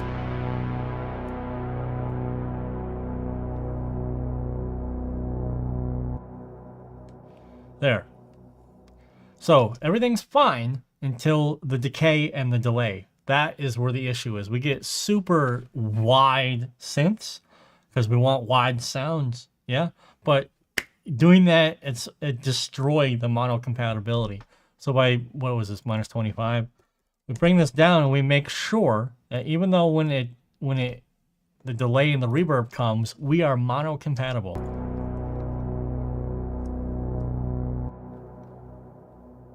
For the most part, okay? But because it's decaying, it's not such a big deal. But I went through every single synth here that's stereo, and I basically set up settings with Ozone Imager, free plugin, you can download it for free, and I just made sure that the synth is always mono compatible. All right? This is a big, how can I say this? This is a big question of making sure things will translate. All right, a big mistake that you make, that a lot of people make, is they might just be yeah, my synths are not mono compatible. I'll just go on the group track and I'll yank them all down. Wrong. Oh, I'll just go on my master track and I'll yank it all down. Wrong. Oh, my mix sounds a little bit narrow. I'll just go to my master track and I'll increase the wideness. Wrong, because you have elements of the mix that may already not be mono compatible, that you've just made it worse. All right. The Parallax is good, actually. I need to use that again, but Mammoth is just such a go-to plugin for me. It's pretty funny. I just use it a lot. So the synths, that's the first step. That's a very important part of working with synths and sound design, because we want all this space, you know, like this lead synth here. Where are we here? Synth lead 3, here we are.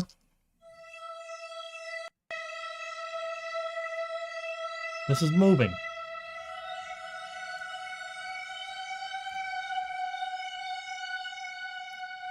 Come on. Look at all that. It's fucking moving all over the place.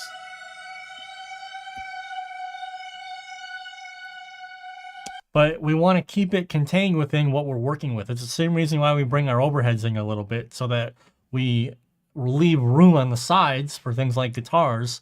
So, you know, it's this is a crucial thing about working with synths. And that's actually, synths are a pain in the ass to mix because of shit like this, because they move, because it's really hard to pin them down. And thankfully, Christian is a very good wavetable synthesis guy. All of his synths are very well programmed and very well designed. I honestly don't have to do a lot. I even don't even have to do a lot of volume mixing, to be completely honest with you, because he did a really good job in putting them in different sections of the mix. So if we just listen to this.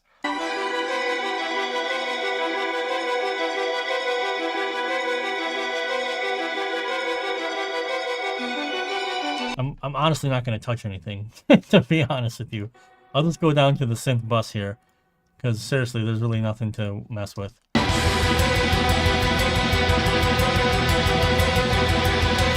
Alright, go to the synth group. Let's find, there's quite a bit of synths here. Turn these off real quick. I like to use another plugin by Black Salt Audio called Reviver, where I want to add a little bit of harmonic excitement with this thing called Synth Exciter.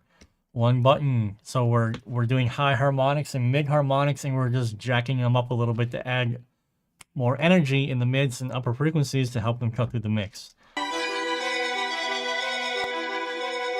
See how they're a bit subdued, a bit like round, and once we turn this on, a lot more energy.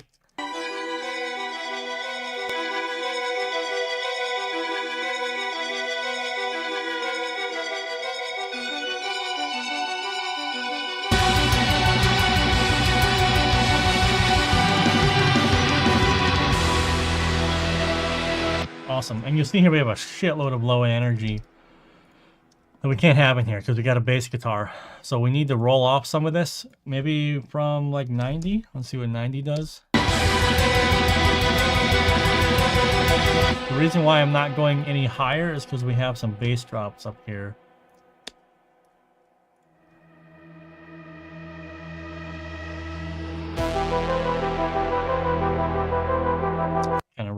Kind of got rid of the bass drop there by accident.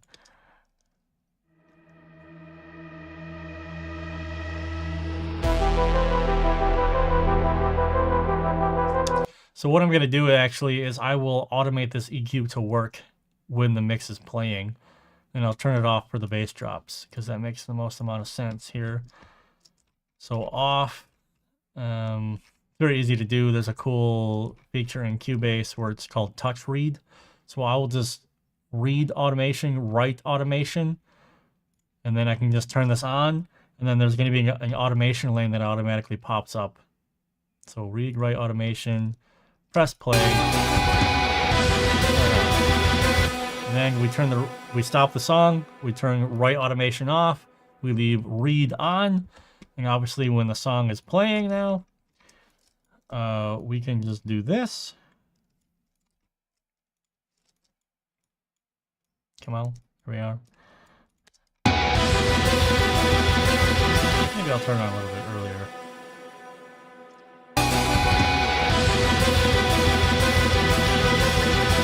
There we go. So now we have the EQ. We haven't destroyed the bass drop. Let's make sure we don't have any other bass drops. Or we got some more bass drops. Drop-a-roos. 808s. That's what those are. So the 808s are clearly in the song. And actually, you know what? Okay, cool. So the 808s are, again, it's smart sound design, smart production, is he knows that you don't want these 808s banging away when they don't need to be there. So we can get rid of them,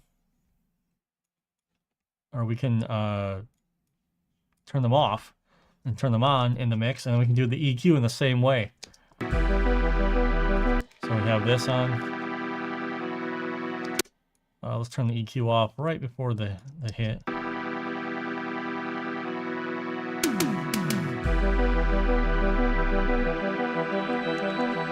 And it's okay to not have this EQ move here because there's nothing else happening. So it allows that space to be filled. And again, very good work by Christian, knowing what he's doing, and he's producing correctly, basically. Like, oh, I can put an 808 in here because there's no blast suit, there's no double kick, there's no bass guitar. We can fill this space.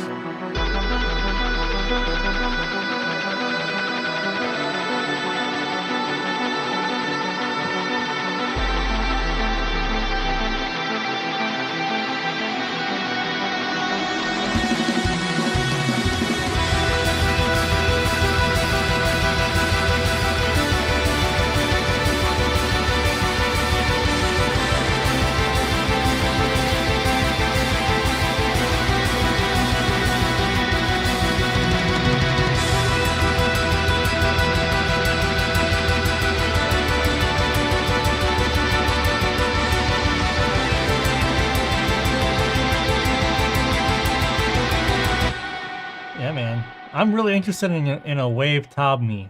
Wave Tob Me would be really cool. Link me. Sounds awesome. Alright, as a general rule now, with synths again, we might be able to take a little bit of the mid-range out of it.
Kyle. Yeah, Kyle. Dirkhead, it's possible, but we also have vocals that we can't forget about here, and a lead guitar.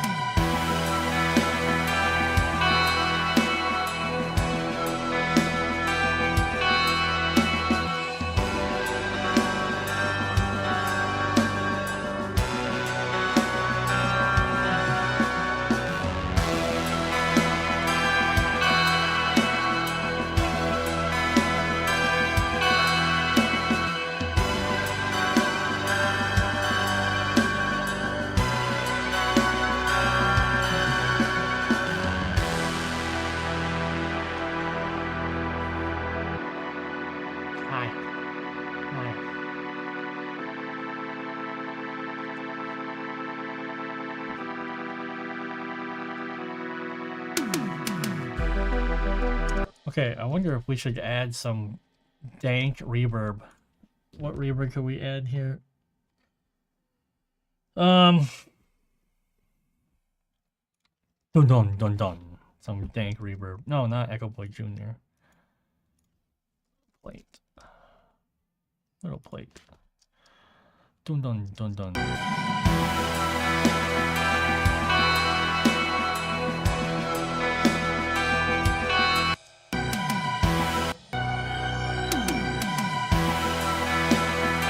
Reminds me of that this what is that? What is it called? Supersonic Technotronic, that meme song from a long time ago.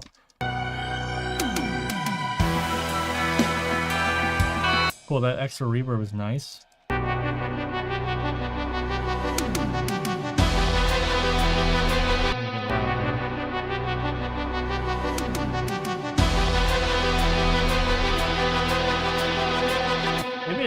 actually would be cool here. Dun dun dun dun dun dun dun. Echo. Dun dun. 1, 2, 3, 4.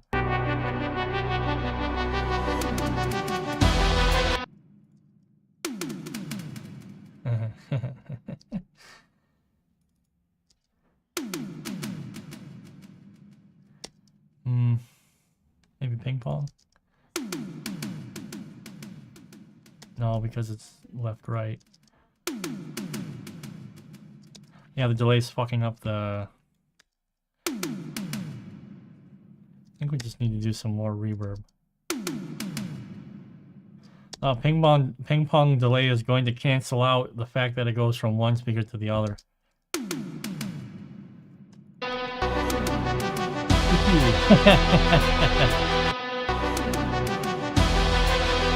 Yeah, that's pretty good. We'll just turn it down.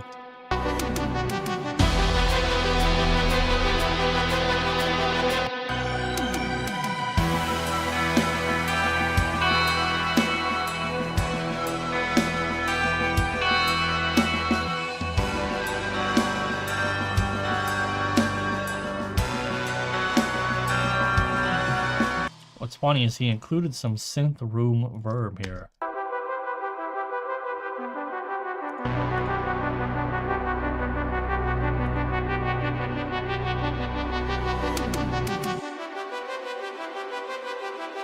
Look at that. So smart, he already cut out the low end. Oh yeah. Let's see what.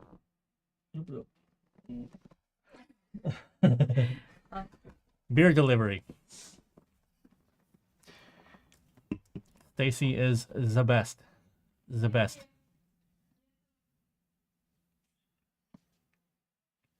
Oh my god. This beer is so fucking warm.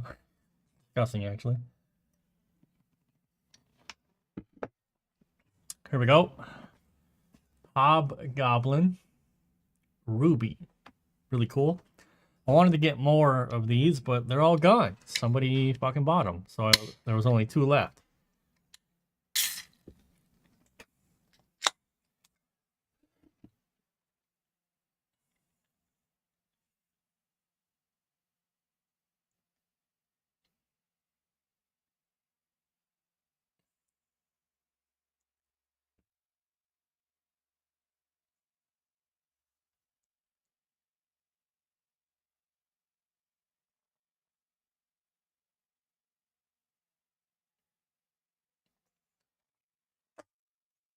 There we go. Northern Ireland here. Yes, Kyle. EastEnders. Oh.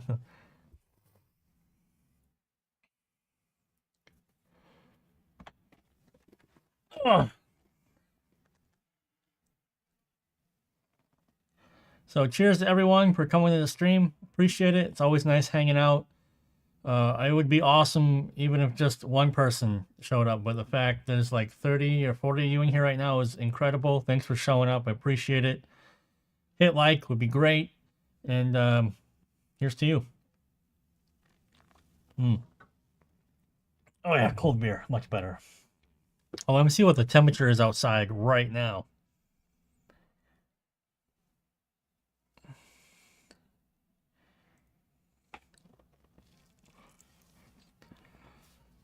It's reasonable outside right now. It's only about plus 24 Celsius outside, but the fact is I have 2 giant spotlights on me right now and I am baking.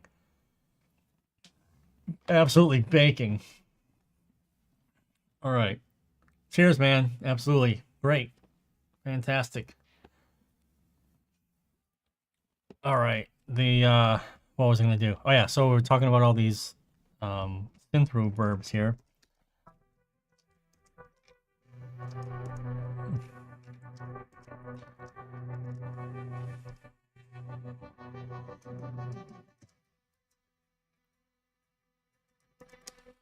This is not enough of the reverb that I want, so I'm going to add more reverb to this on the lead.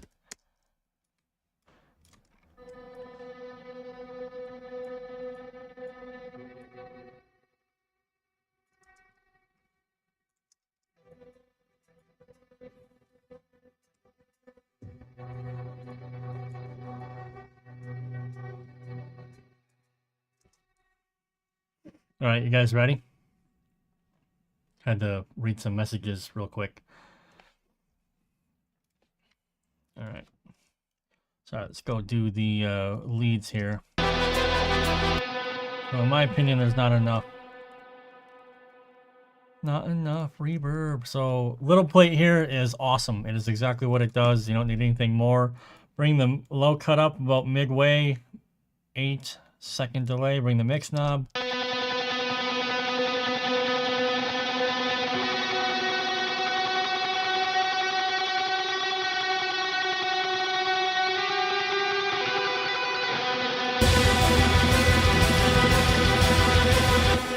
Camo Death, what's up, man? Good to see you. Thanks for joining. From Germany. It's midnight. What the fuck are you doing home at midnight, man, to watch my stream? I'm just kidding, dude. Thanks for stopping by. I appreciate it. Good to see you. All right, man. It's good to see you here. Okay, so that's a bit more what I'm looking for in terms of...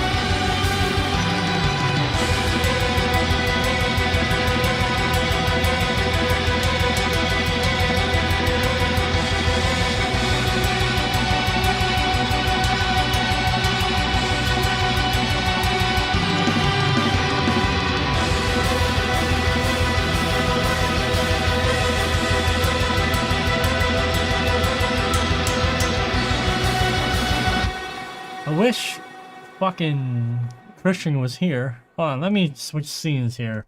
I'm gonna go badger him on Facebook and be like, bro, why the fuck aren't you here? Bro.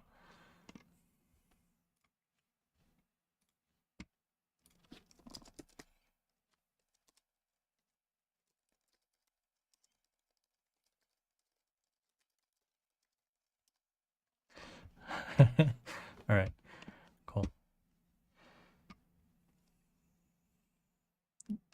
Christian's really good dude. Once he pops in, you guys will like him.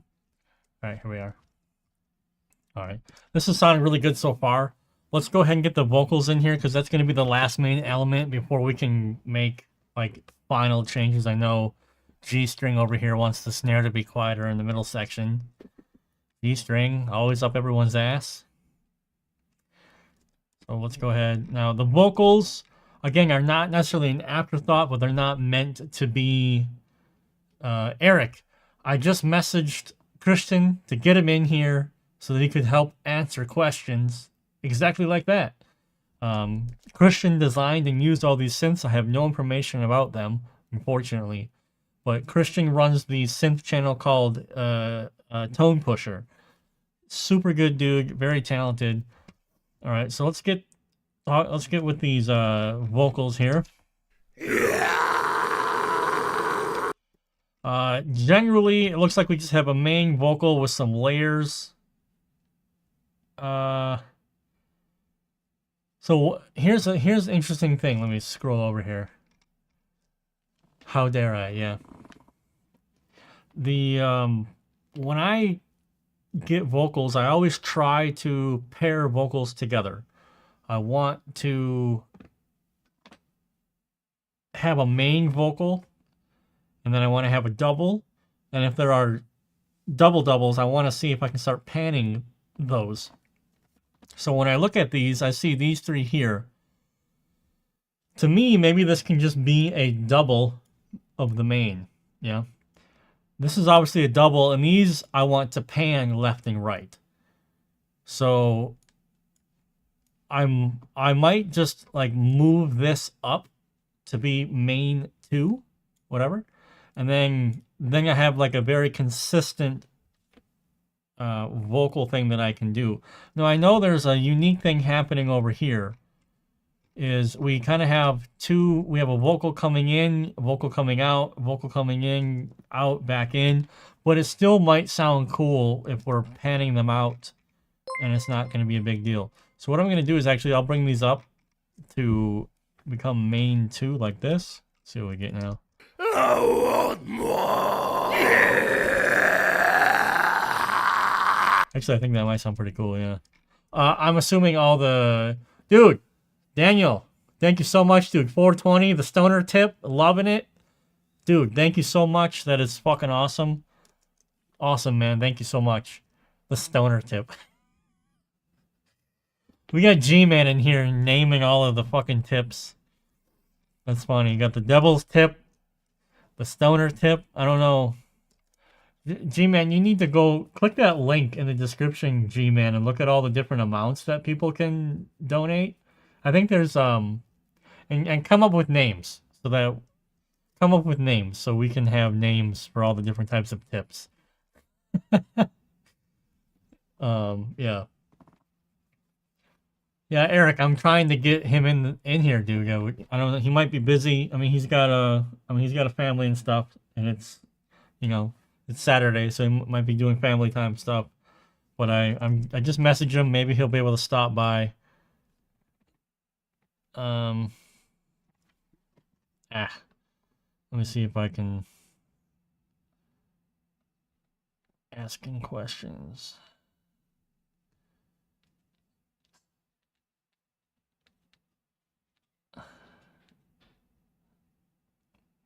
I can't answer. Cool. All right. I'll give him a look and send him. Yeah, cool. I would appreciate that. That'd be funny. Okay. All right, here we go. Let's start going through this. So all these vocals are pretty much growl style. Yeah. Gonna be pretty simple to deal with. Vocals again are pretty arbitrary. Get rid of 100 and below. You're not gonna need it. This isn't fucking pop music. We want it almost like a guitar. We want to put it in a spot. Yeah. All right, so I will typically just do this. 18. Like, I don't even think about this. I almost don't even care. I just go, cool, sounds good. And I get rid of the low end. The issue, as usual, is going to be the mid-range. Yeah.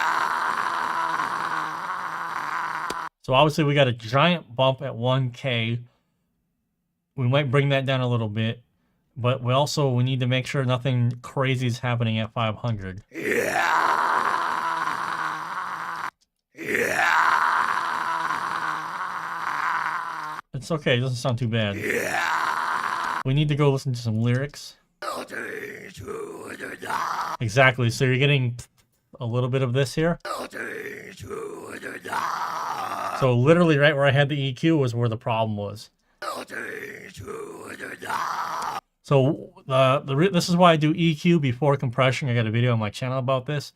I like to get rid of extra problems in a vocal before sending it to a compressor, because the compressor is just going to make the problem worse if you don't EQ it before it goes in. Like, I know people, it's like, compressor before EQ. I don't care. I just like to have a nice treated vocal going into a compressor. In my opinion, the result is better. So I'm trying to figure out if there's any consonants or sibilants that I can do some dynamic EQ with first. It's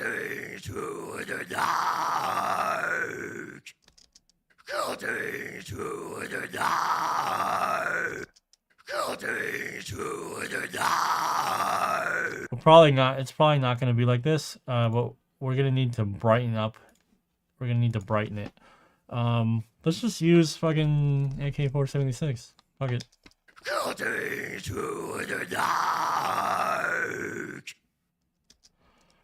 It's cool how we set this up, because this is pretty much such a classic setting.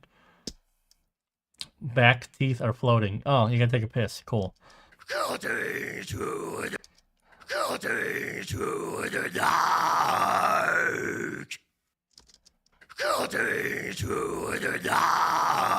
Let's see what we got here.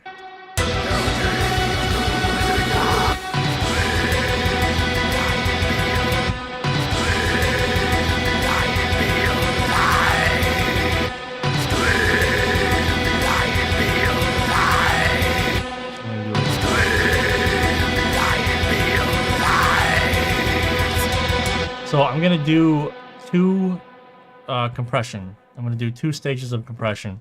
The 76 here is just your basic stage of compression, and then we're gonna do L2 aura for the leveling, the finalizing. Scream lightning light. Now with this thing, because it's so simple and it's kind of slow, we can do more peak reduction and then add gain, which is a bit of color and character. Scream lightning light. Scream lightning.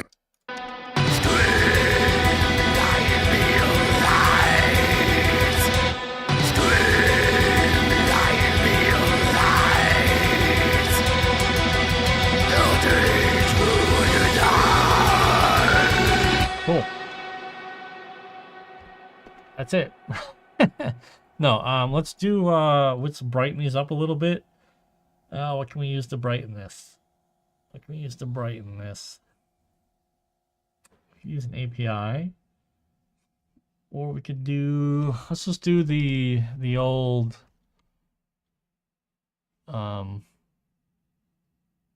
yeah, this is basically a standard choice.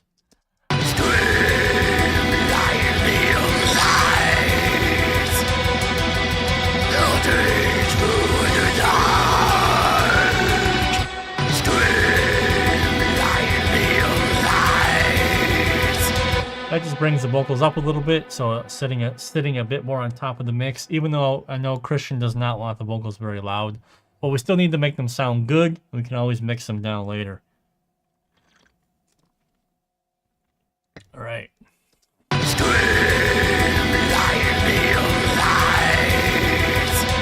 I'll do L1 now to contain everything.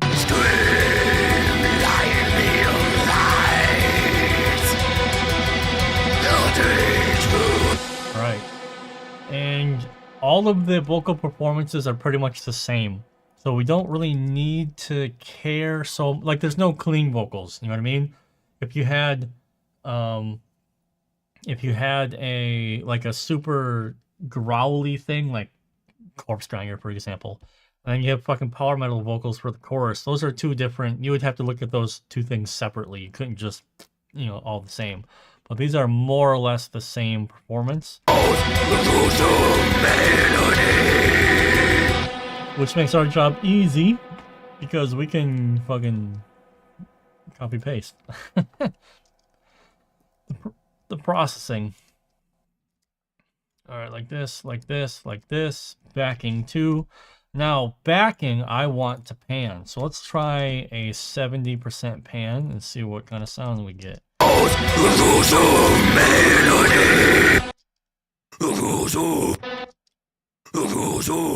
Cool. I'm also going to turn the main. I'm going to turn the main down by a couple dB. I usually do 4 dB. That's fucking panning. Nice. Real fucking nice. Real fucking nice. I do -4, and because we're doubling this, I really like to do micro pitch on the double. It just sounds cool.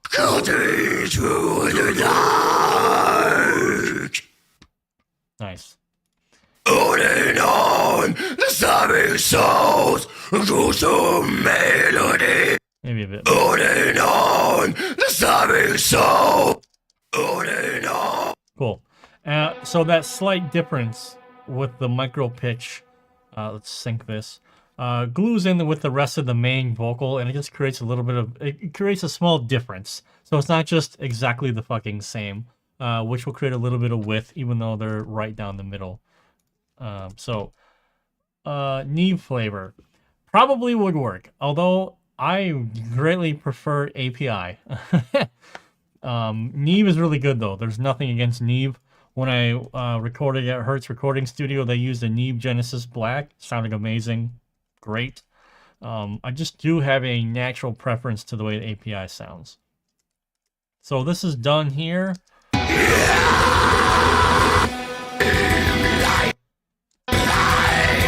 Let's see what these backing vocals. So we're probably gonna need to do some automation here. So I'm gonna put these backing into a group, into the vocal. Add a track here. Change the color. Okay, because we're gonna turn this down now.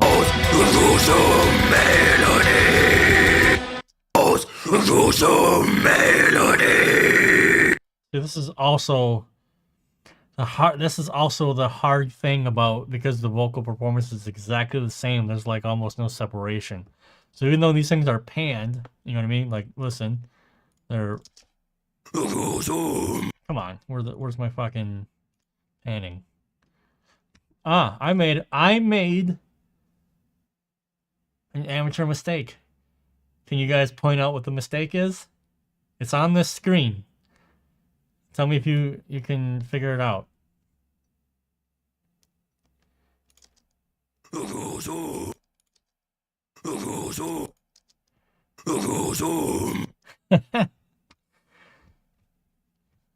Actually, I don't know really why. I actually don't know why it's not working, to be honest with you.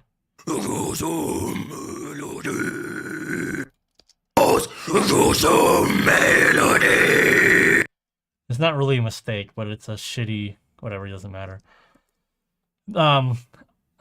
It's actually not a mistake, but it's an amateur issue. Basically the vocals are all the same. It's all the same, so there's no separation. So you almost can't even hear the difference.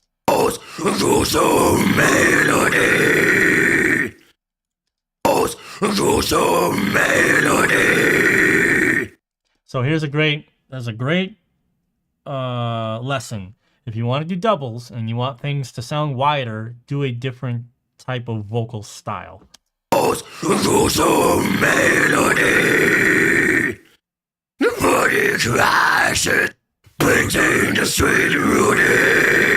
Okay, with these backings, I think we'll need to do a bit more EQ on the low end.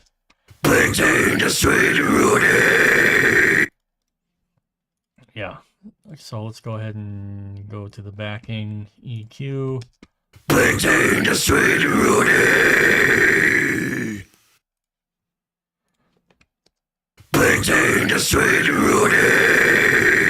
Cool.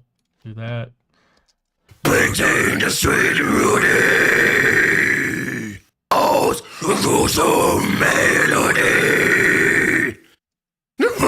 Trash is another trash. Painting the street Rudy. Okay.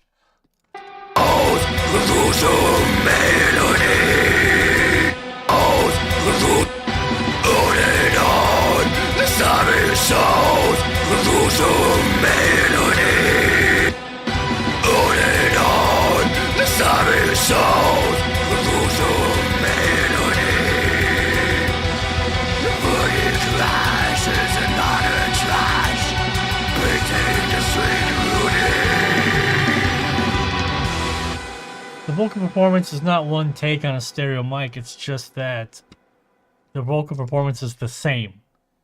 So if I'm just like, and then I want to do double, fine, and then I want wider vocals, it's just the same thing over and over and over.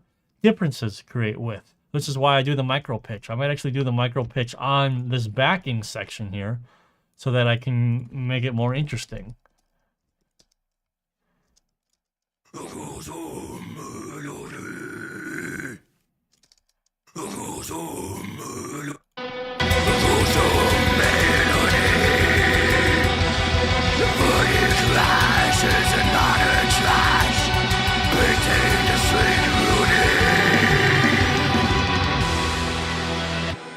I don't really mess with pitch shifting, to be honest. They're already really low.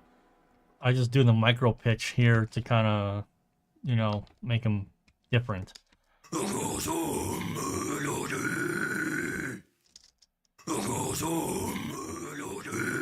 And actually, I might bring them, maybe I'll push them out a little bit more. Minus 80, 80.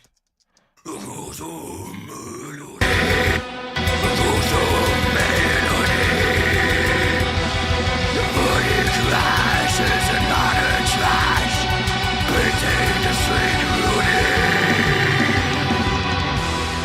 these are going to be soaked in reverb anyway. Rise with my filled by choke light. Alright, let's do the classic cola trick here. We're going to do an effect, Pro R, and we'll go vocal verb. Yoink. Yeah, I mean, that's good by the... Oh my god, you might be right. Hold on a sec. No, they have to be different. They can't be the effing same. Slap them. Wow. That is an issue, isn't it?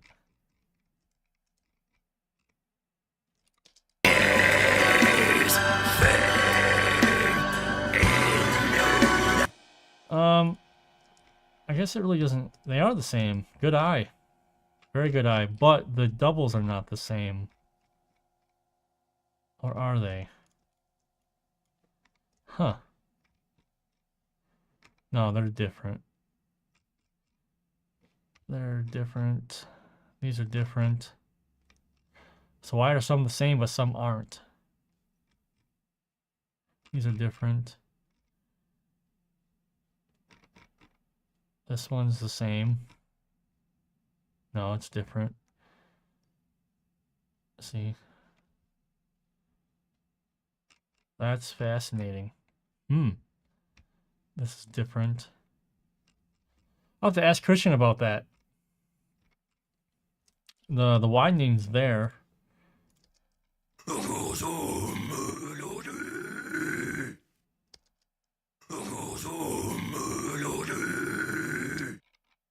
Backing to, because they're obviously not the same.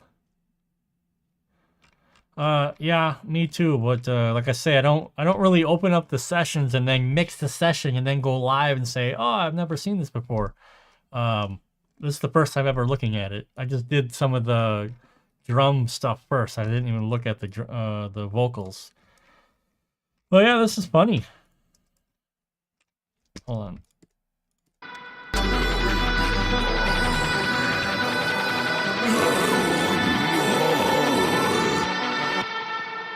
I do most of my mixing outside of the mixer. Oh, you mean this?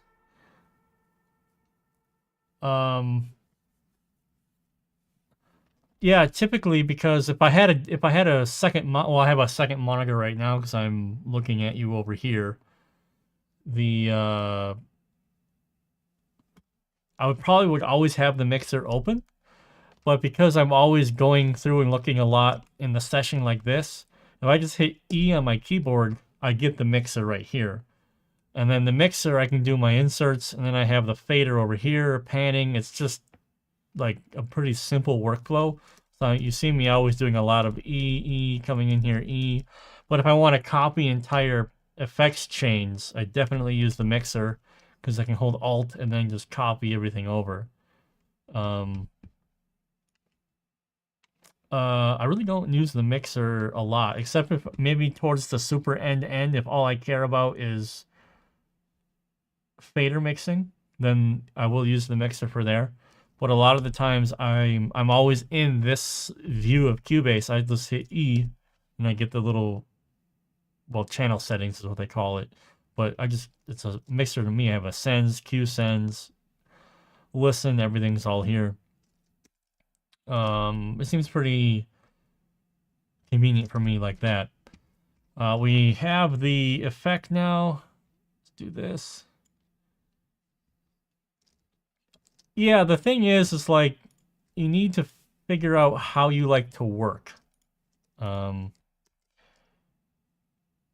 Once you have your handle on how you preferably like to work yourself, try to find a way where you do the same. If you do a lot of the same things, because I'm very visual. I like to see where the tape head, well, the cursor, the tape head. I like to see where the tape head is playing, and I typically am looking ahead a lot.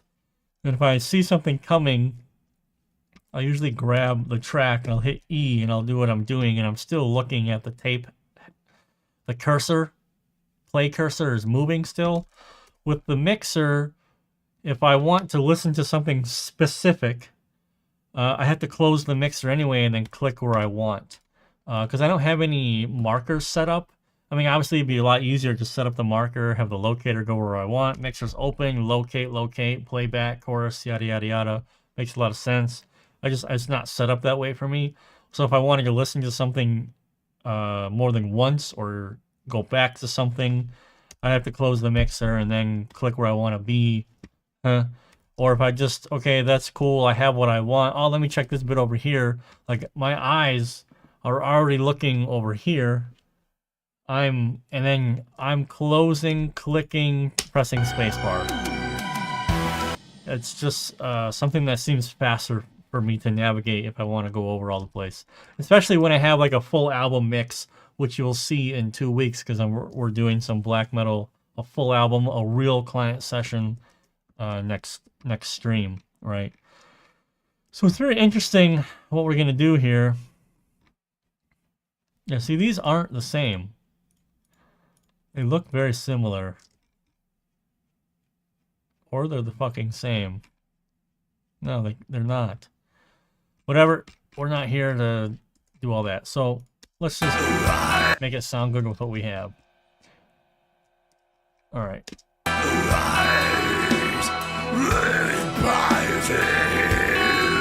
Oh yeah, we were gonna add vocal verb.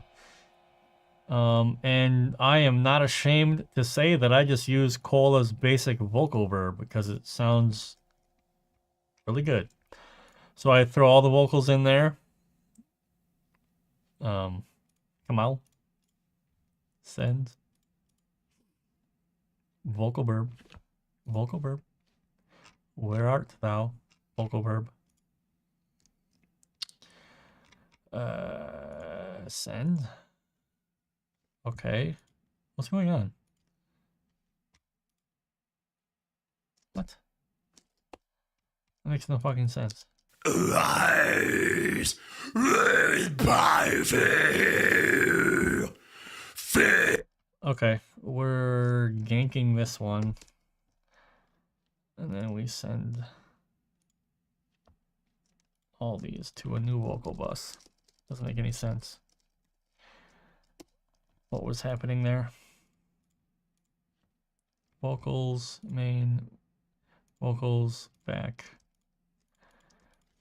into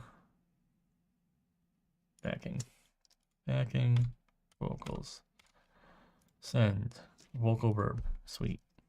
Rise by fear, filled by choke light, in life running from shattered lips.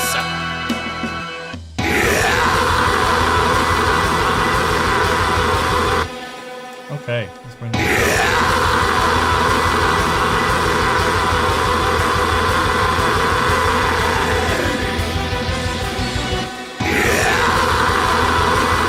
On Cubase, this L button is the listen button, so I'm listening only to the reverb. I'm not listening to the dry signal at all.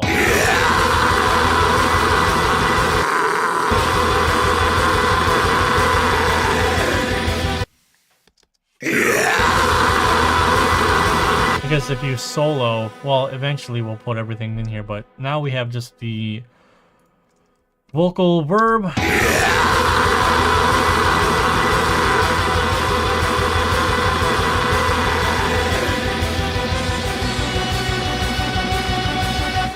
And let's do another big reverb. We want big verb effect. We want echo. No, we want plate. Little plate, big verb, big verb. Create select folder. This yoink. This will be big mix, 100 low cut like that. And I don't know if this is going to be on all the time. The fuck is going on here? Vocal verb. Where's my big vocal verbs? I have to restart Cubase. Okay. This second, guys, we're going to restart Cubase because something's not working correctly. Any excuse to have a beer.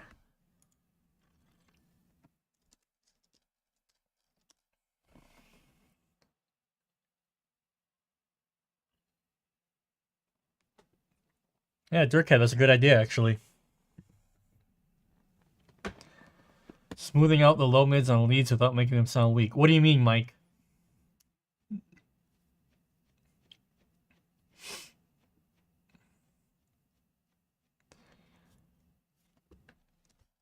Do you mean that when you take out low mids, are they sound too thin? Is that what you mean?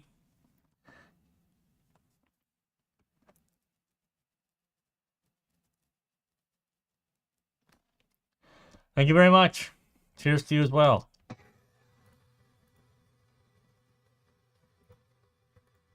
Hold on, I'm trying to... You're probably hearing the shit in the background. I'm trying to figure out why this group track is not seeing the effects. This makes no sense to me. Big verb. It's all there. Why isn't it on here, though? Master. Vocal verb. Group. So Mike, here, while I guess we can look at this. I don't know what's going on here. So let's go to the leads here, yeah? So the purpose of this EQ right here that you're looking at, what I talked about today in the video as well on my channel, is your lead guitars don't have to be broadband. Dude, fucking Midwest, thank you so much, man. That's so nice of you, dude. Midwest, you've been a supporter for a long ass time. Dude, thank you so much. Incredible. 1337, G-string, what kind of tip is that? What kind of tip is that, G-string? So Mike, the reason why we do this is actually to thin out the lead guitars a little bit in order to remove some of that energy from the mid-range. You've got the snare drum there. You've got the bass guitar in this range, and you've got the rhythm guitars here, and actually you have some of the vocals in this range, as you've seen me pull down vocal energy from 500 hertz. So this region, literally right here, we can thin it out a little bit in order for the other elements of the mix to come out more. So if you listen to it by itself,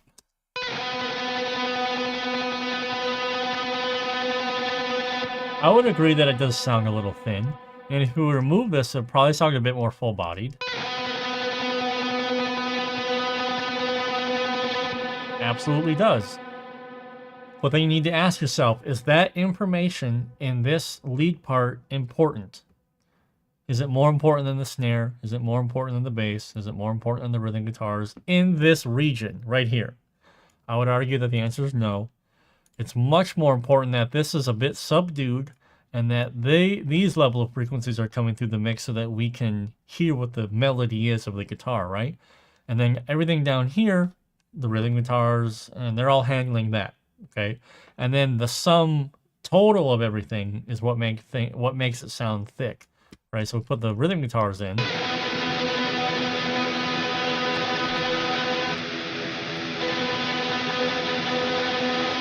The lead tip. All right, lead sounds good. But there you go. That's why you do that. So hopefully I was able to answer your question there. And I think I heard something. I'm pretty sure I did.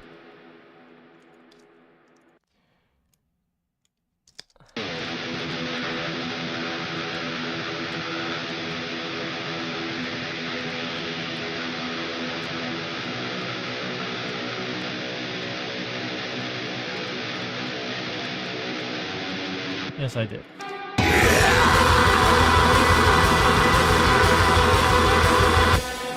It's funny here because it is still not seeing the new shit that I make. So it's like I have to make a new group track every single time I want to do this, which doesn't make any sense to me. I actually have no idea why this is happening. Vocals. This should go to the master. Add vocals 1. We delete this one. Really weird why I have to keep recreating this. I've never run into this before. Maybe it's a bug. No idea. Vocals. These two will go to backing again. We have backing, cool. Vocals, cool. We've made everything. It all works. So if we go send, now they're both there. It doesn't make any fucking sense. That is lame as shit. All right.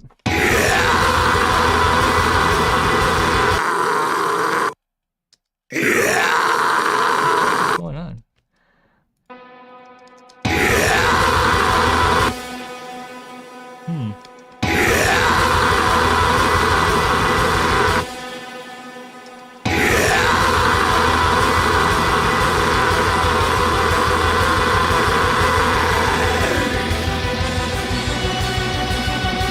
Something is weird about this.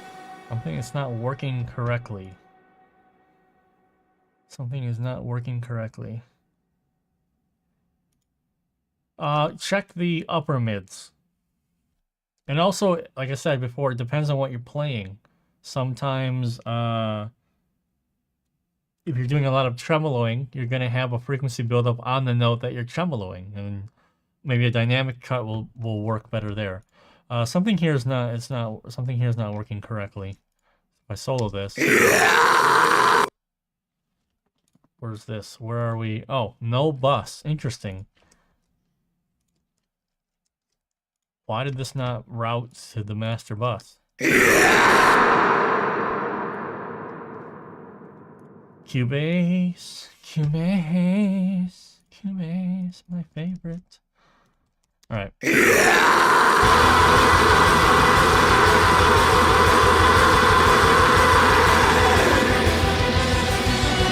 All right, excellent. That's what we're looking for right there.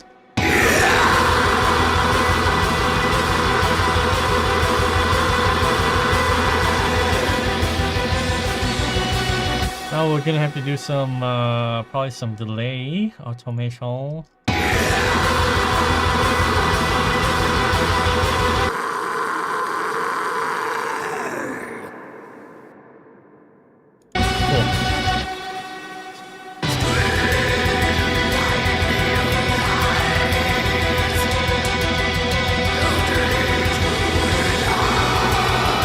Now, with this particular song, it's probably gonna be, we'll probably keep the reverbs on most of the time, actually, because I know that's what Christian wants.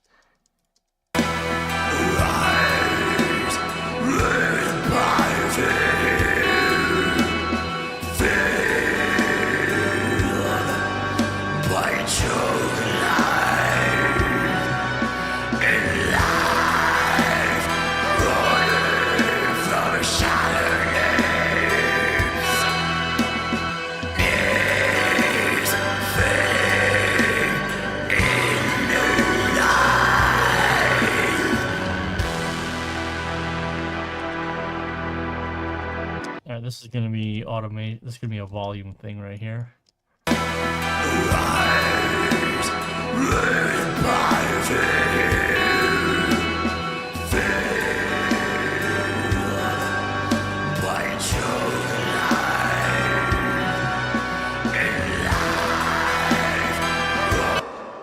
Yeah, Bitwig. I think that's also a Linux thing because I'm really fucking not looking forward to this Windows 11 stuff. I've got Windows 11 on the laptop.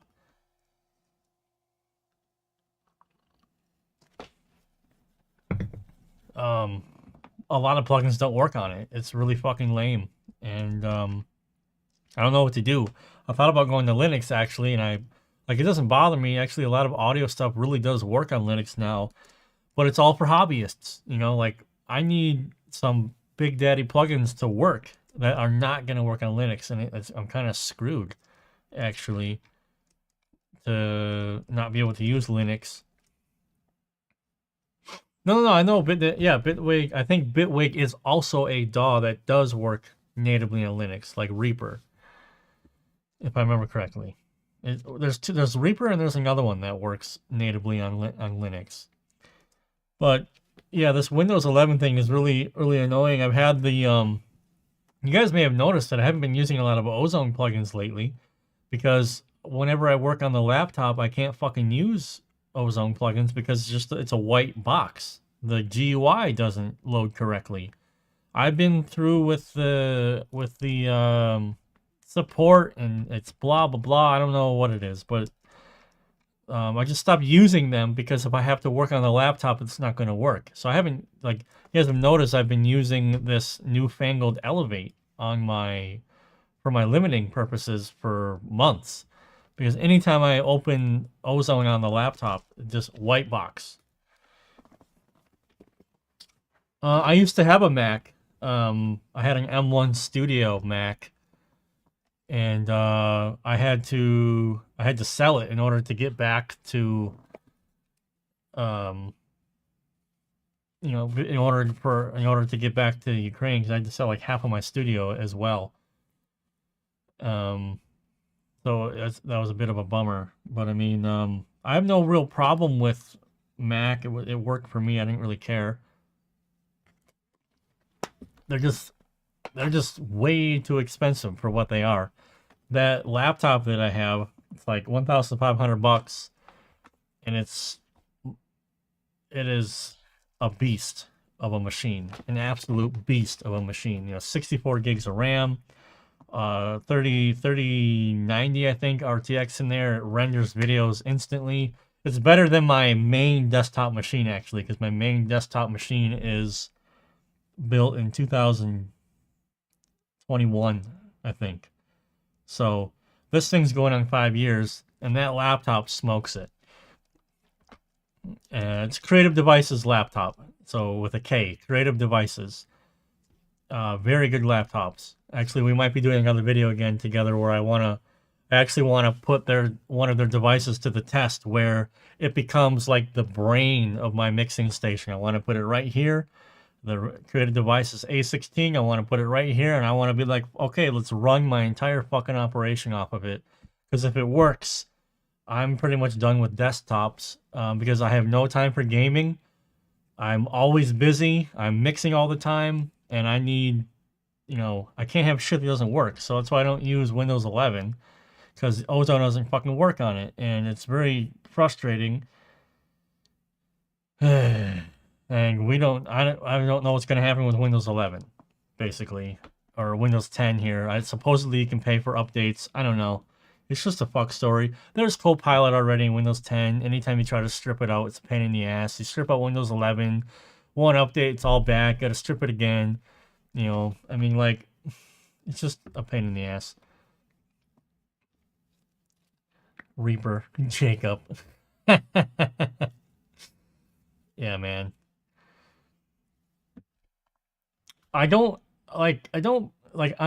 I'm fine with stripping 11. Like, there's plenty of tools to strip it. It's great. It's easy. But I just don't have any confidence in it. When I open Windows 10, everything works. Like, I know it's going to work. It's going to be good to go. Last week, I just finished a project that I had been working with a guy for over 2 fucking years. So imagine, got a session that I got to keep updated and on point for 2 years. And now there's Windows 11. Windows 10 is depreciated. You can't use that anymore. Now I'm on Windows 11, and that had Ozone all over that mix. So just imagine what that would be like, professionally speaking. It's just a pain in the ass. I think Cola still uses Windows 7 on his main rig, but I don't know if that connects to the internet or not, which is the main thing.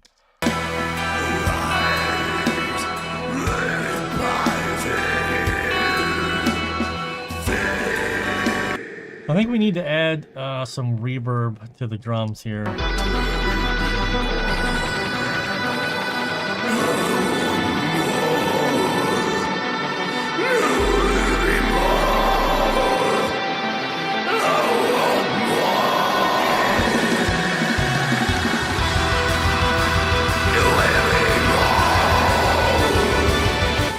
this is what I knew was going to have to happen. So here's a little trick I'll show you guys for automating stuff like this.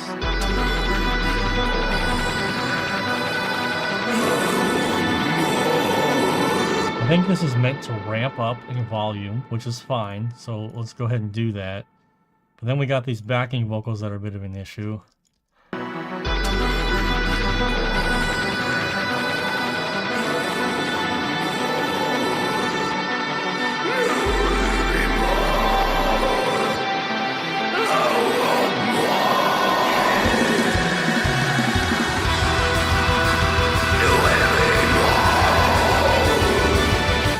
So, one thing that you can do, so when you have overlapping vocals like this, pretty much when the new vocals start, you want to duck the vocals in the background pretty much right away. So the new vocals start right here. I'll actually bring my automation point to right here.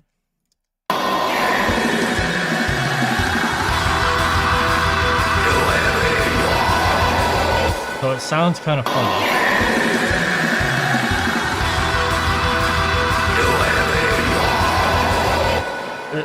Not sounds. It looks funny to see like, oh cool, we have a dip in volume by 2-3 dB. That's retarded. But when the new vocals come in, it hides the dip, and then your ears focus on the vocals that are happening on top.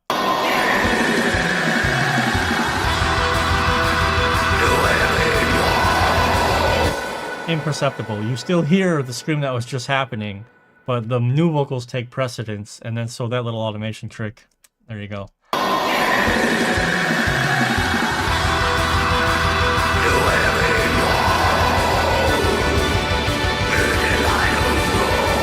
Another cool plugin that came with Cubase 14 is called Volume, because now I just did a volume automation on the group track. This is a pain in the ass because if I want to automate from here on out, I'll have to keep using this automation lane. Alternatively, I can use this volume plugin.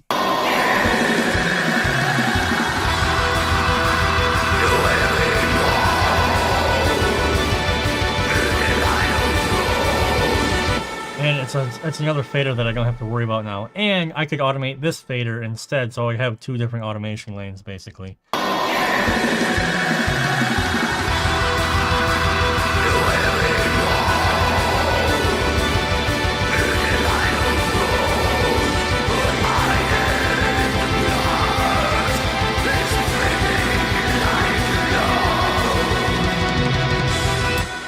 Yeah, Kyle, that's another thing that reminds me of the Mac shit. You can't update to new versions of Mac without the risk of your plugins breaking, which is ridiculous to me. I ran into that. And M1, I had the M1 Studio, and like half the plugins that I paid for, I couldn't fucking use because they weren't Silicon compliant. So that just blew my mind. And shit like that you don't really run into with Windows. You can stop updates with Windows, which I do. It's just there's a bit more control. I get it, man. Like, Windows is silly. There's a bunch of this crap that they put in there. I completely on board with all that. You know, but, like, getting screwed, you know, like, with, oh, hey, cool. I turned on the Mac today and it updated to a completely new operating system. And then I get an email that says, don't update because the plugins aren't working. And it's like, awesome.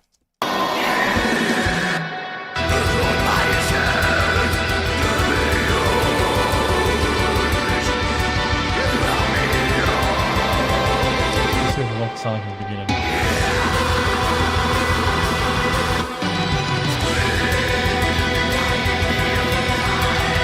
So here, God, I don't want to go. So here, honestly, what this would entail, because you see how there's so many different dynamic beats right here.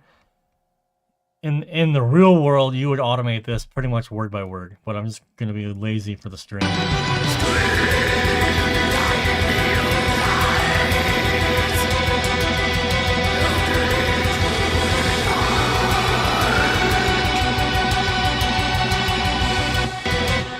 I feel a little bit of wind coming in. Oh, wind. Thanks, Luke. Appreciate it, man.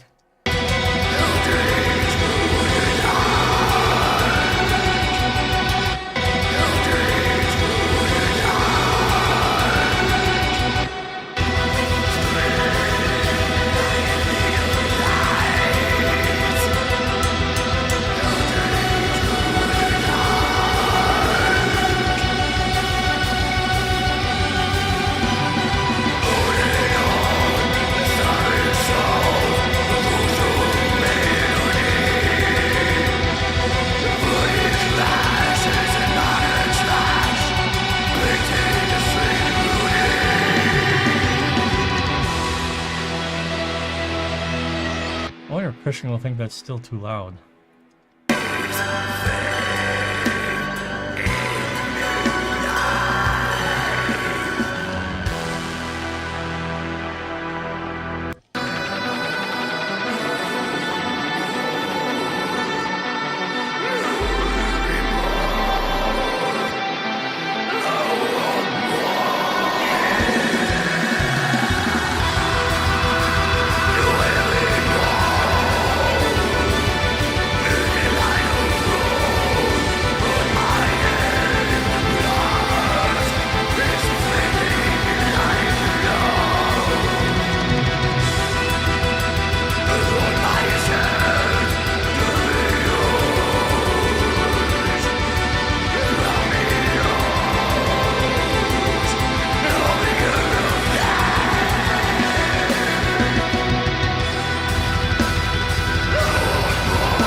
Gonna call it good with the vocal.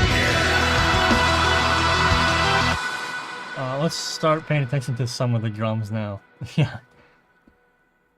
Drums are still a little dry, but again, everything else has so much reverb. It's that same thing. If everything has reverb, nothing has reverb. So when it comes to stuff like this, I might keep the drums a little bit more on the dry side so that they poke through everything. But what we can do is we can add a little bit of reverb to the drums in here. Let's do, how can I do this? Yeah, maybe we can add a plate verb here. Silver drums.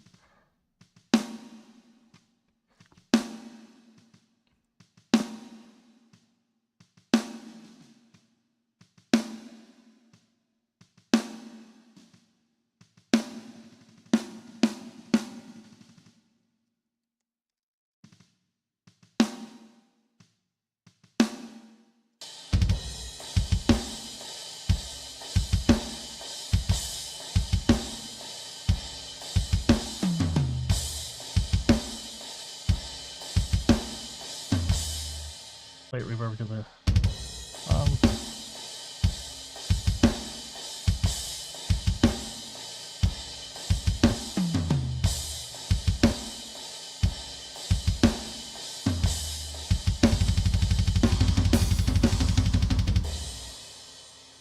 okay.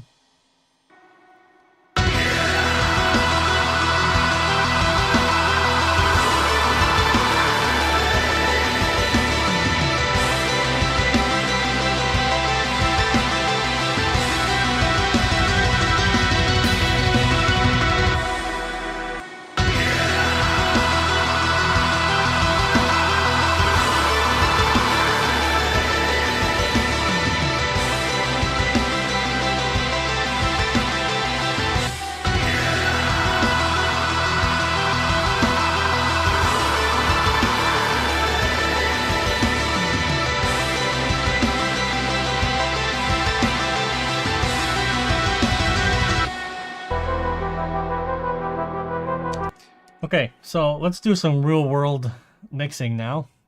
We have all the sounds pretty much how we want them to be. At this point, we need to listen to the song. So we're going to listen to the song and we're going to make notes. And this is where actual paper comes in handy, because you can write little notes real quick to say like, oh, this is a little loud. Oh, that needs to come out more. Oops, can't really hear that. And that's where the automation stuff starts coming in.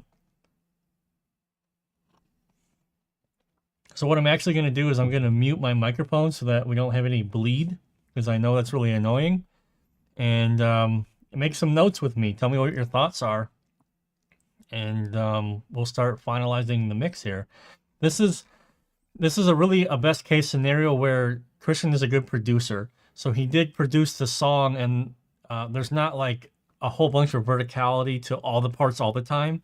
So there's still automation to be done, but a lot of things are like, okay, this is where it needs to be. This is where it needs to be. We're probably going to have to look at maybe some volume automation points, or maybe the synths might be a little bit too loud in total compared to the rest of the other elements of the mix. So I'll mute my microphone, and then we'll go ahead and have a listen to the song. Feel free to leave comments of what your thoughts are, maybe how things sound like for you.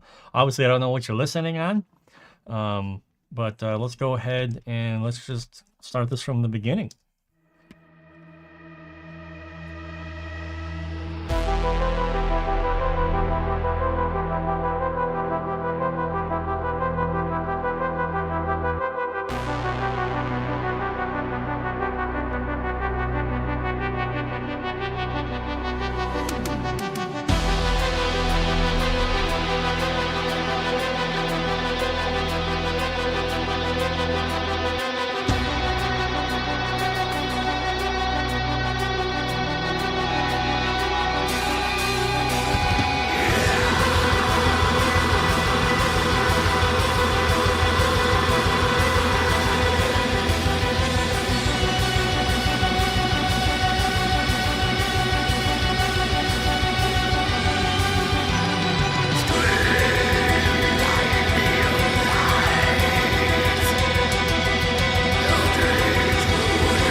You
All right.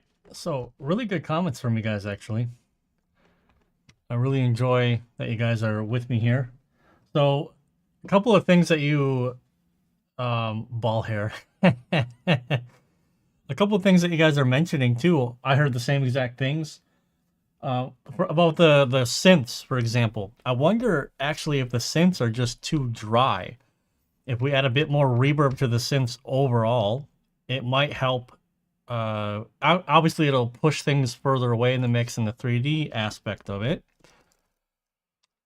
But they are a bit loud, but it could be a factor of them just being too dry, ironically. So let's do a little bit of plate reverb here.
Wow, that's a good point, actually.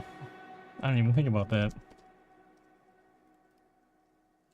Ah, let's type correctly.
Things about the drums here.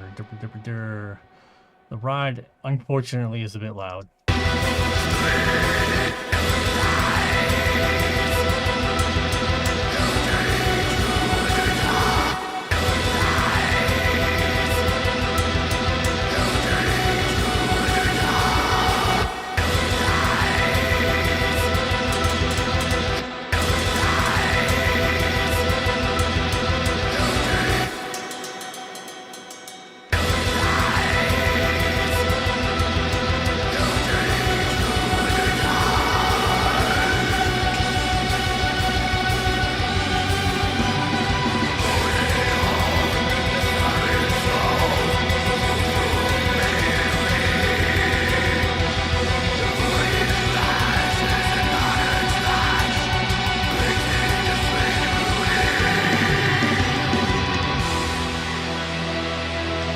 So the G string, you're playing about the middle section here. So what you can do is you can mainly focus on the hard hits and just bring them down in velocity. That would be the first thing that I would do instead of trying to turn down the overall snare track. Because like you said, the ghost notes would then be a bit of an issue. Like, oh, they would get lost.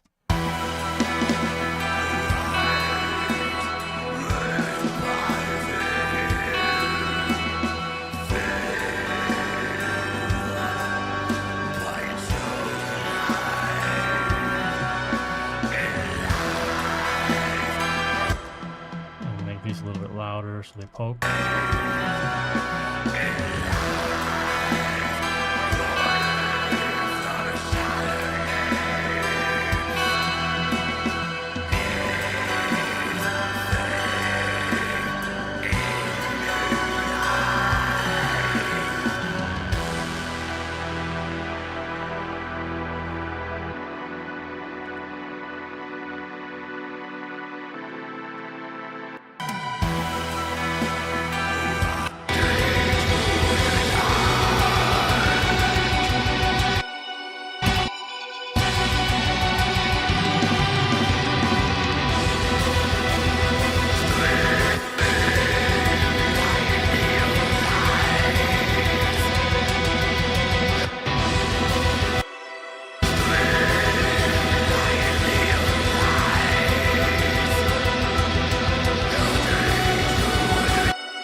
One thing I did notice is when this lead comes back in, it's very loud. There's gotta be a way to make this more interesting.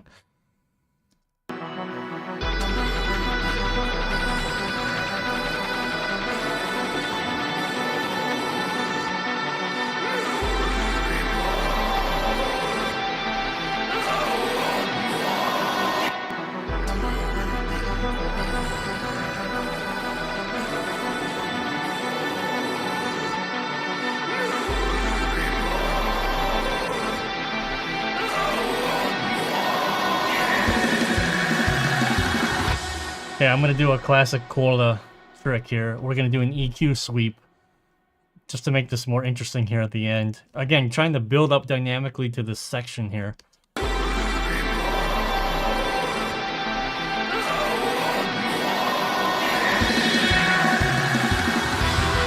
Something like that.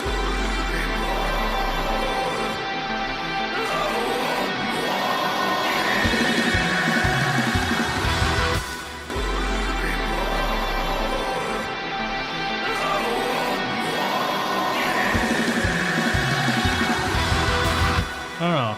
It sounds cool, but...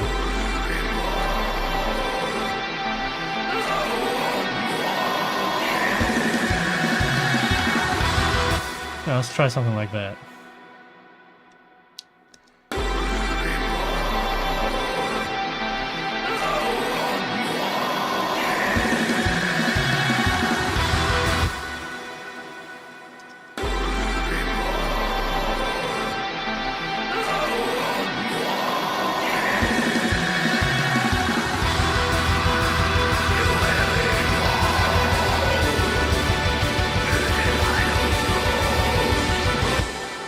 This is mostly just for fun purposes. I mean, I'll finish the mix completely, totally when we get off stream. Well, I want to get it like 95% of the way there on stream to show you guys what I do. But I am doing the mix for Christian. He's a good friend of mine, and I just was like, hey, can I mix this on stream? And he's like, yeah. So it's a fun demonstration plus helping out a friend, you know.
Dude, the EQ sweep is like such a... How can I say this? It really just helps add movement, you know what I mean? Because like having the lead just like, here I am at the end there was like, huh. And it's meant to build, right? So we can turn it down and then slowly build it up. But then there's something needs to happen before like that big drop comes.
Okay.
Yeah, classic. Watch.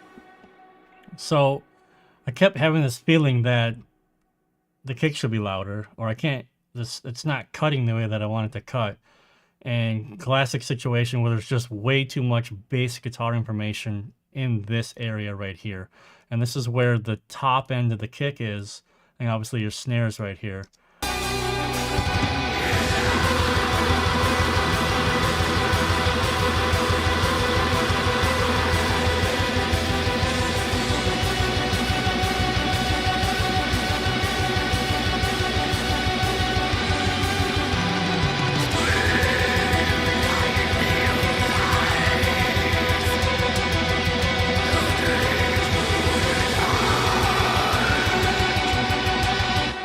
Now you can feel the kick pumping in.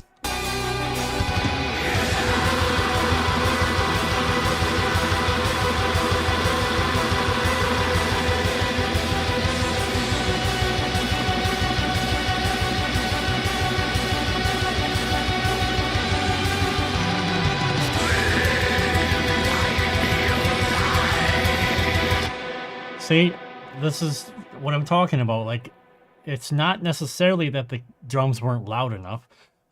Peter made a good point, like with all the orchestral stuff happening, that the drums are kind of buried.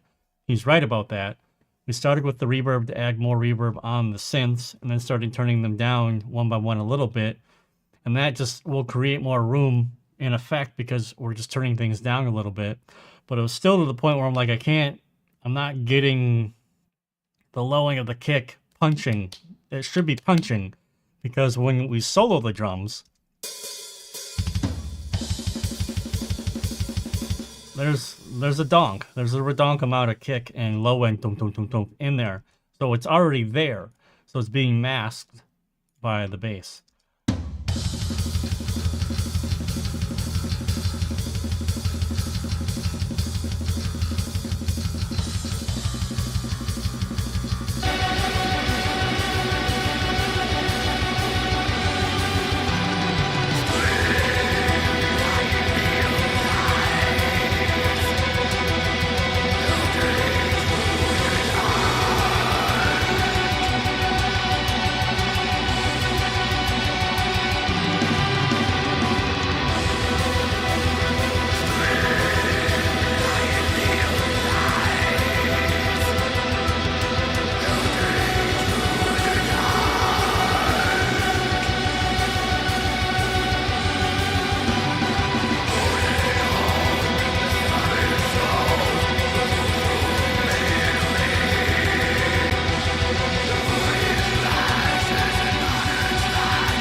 It's still a little loud.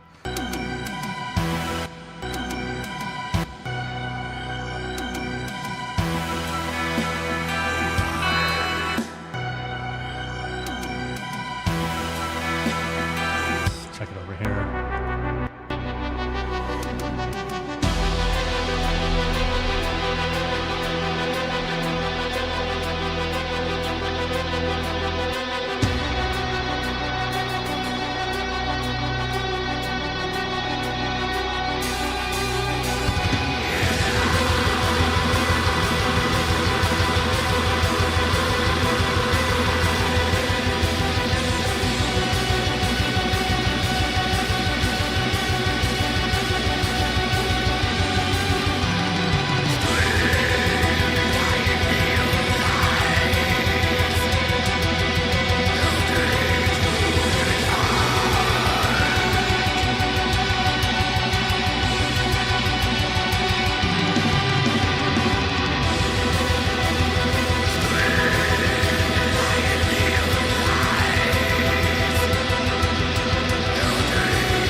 Ace, man, that's a really good point, and that's why I enjoy doing these streams, because you know it gets a little. It's interesting sometimes when I talk to people, and I mean, I'm not throwing anybody under the bus here, but when I get emails from people who are interested in having me work with them, you know, it's not on. I've had people that have reacted very negatively, you know, to the price that I give them. And you guys are seeing just a couple of hours of what this job really entails.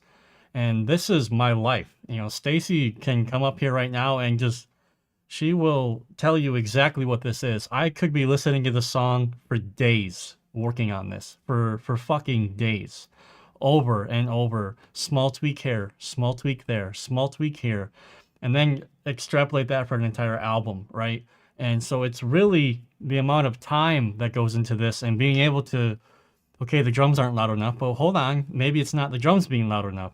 It's being masked by something. And then all the years and reps and thousands of hours of mixing and practicing, that is really what comes through. And that's what makes the price what the price is. You know, you're just paying for all the years, 15 years, 20 years that I've spent doing this on my own for funsies, learning how to know, like, you know what? I bet you the bass has too much energy in the 200 range. Let's go check that out. Oh, look at that. Now the drums come in fully loud and clear. Whereas I guarantee you 10 years ago, I would have been like, oh, let's turn the kick drum up louder. Let's do this louder. And that would just make the problem actually worse. So I do enjoy doing the streams for you, and I have to balance like being entertaining to listen to, and you know, like haha hee hee, versus doing the work. But I mean, if I was working 100% on this, you know, there's no distractions. The phone is always off. Like I never have any notifications on the phone. It never comes up. The sound is always off.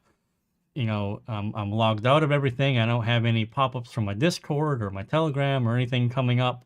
I'm just locked into this for hours on end. And it's in my mind all the time, churning. What about this? What about that? What about this? What about that? Let's try this. Let's try that. That didn't work. Let's try this again. Let's do this, and this. And sometimes, you know, when I'm making a YouTube video or I'm doing a stream, sometimes it's really difficult to try and encapsulate what I'm trying to do. You know, like the EQ video today for the guitars.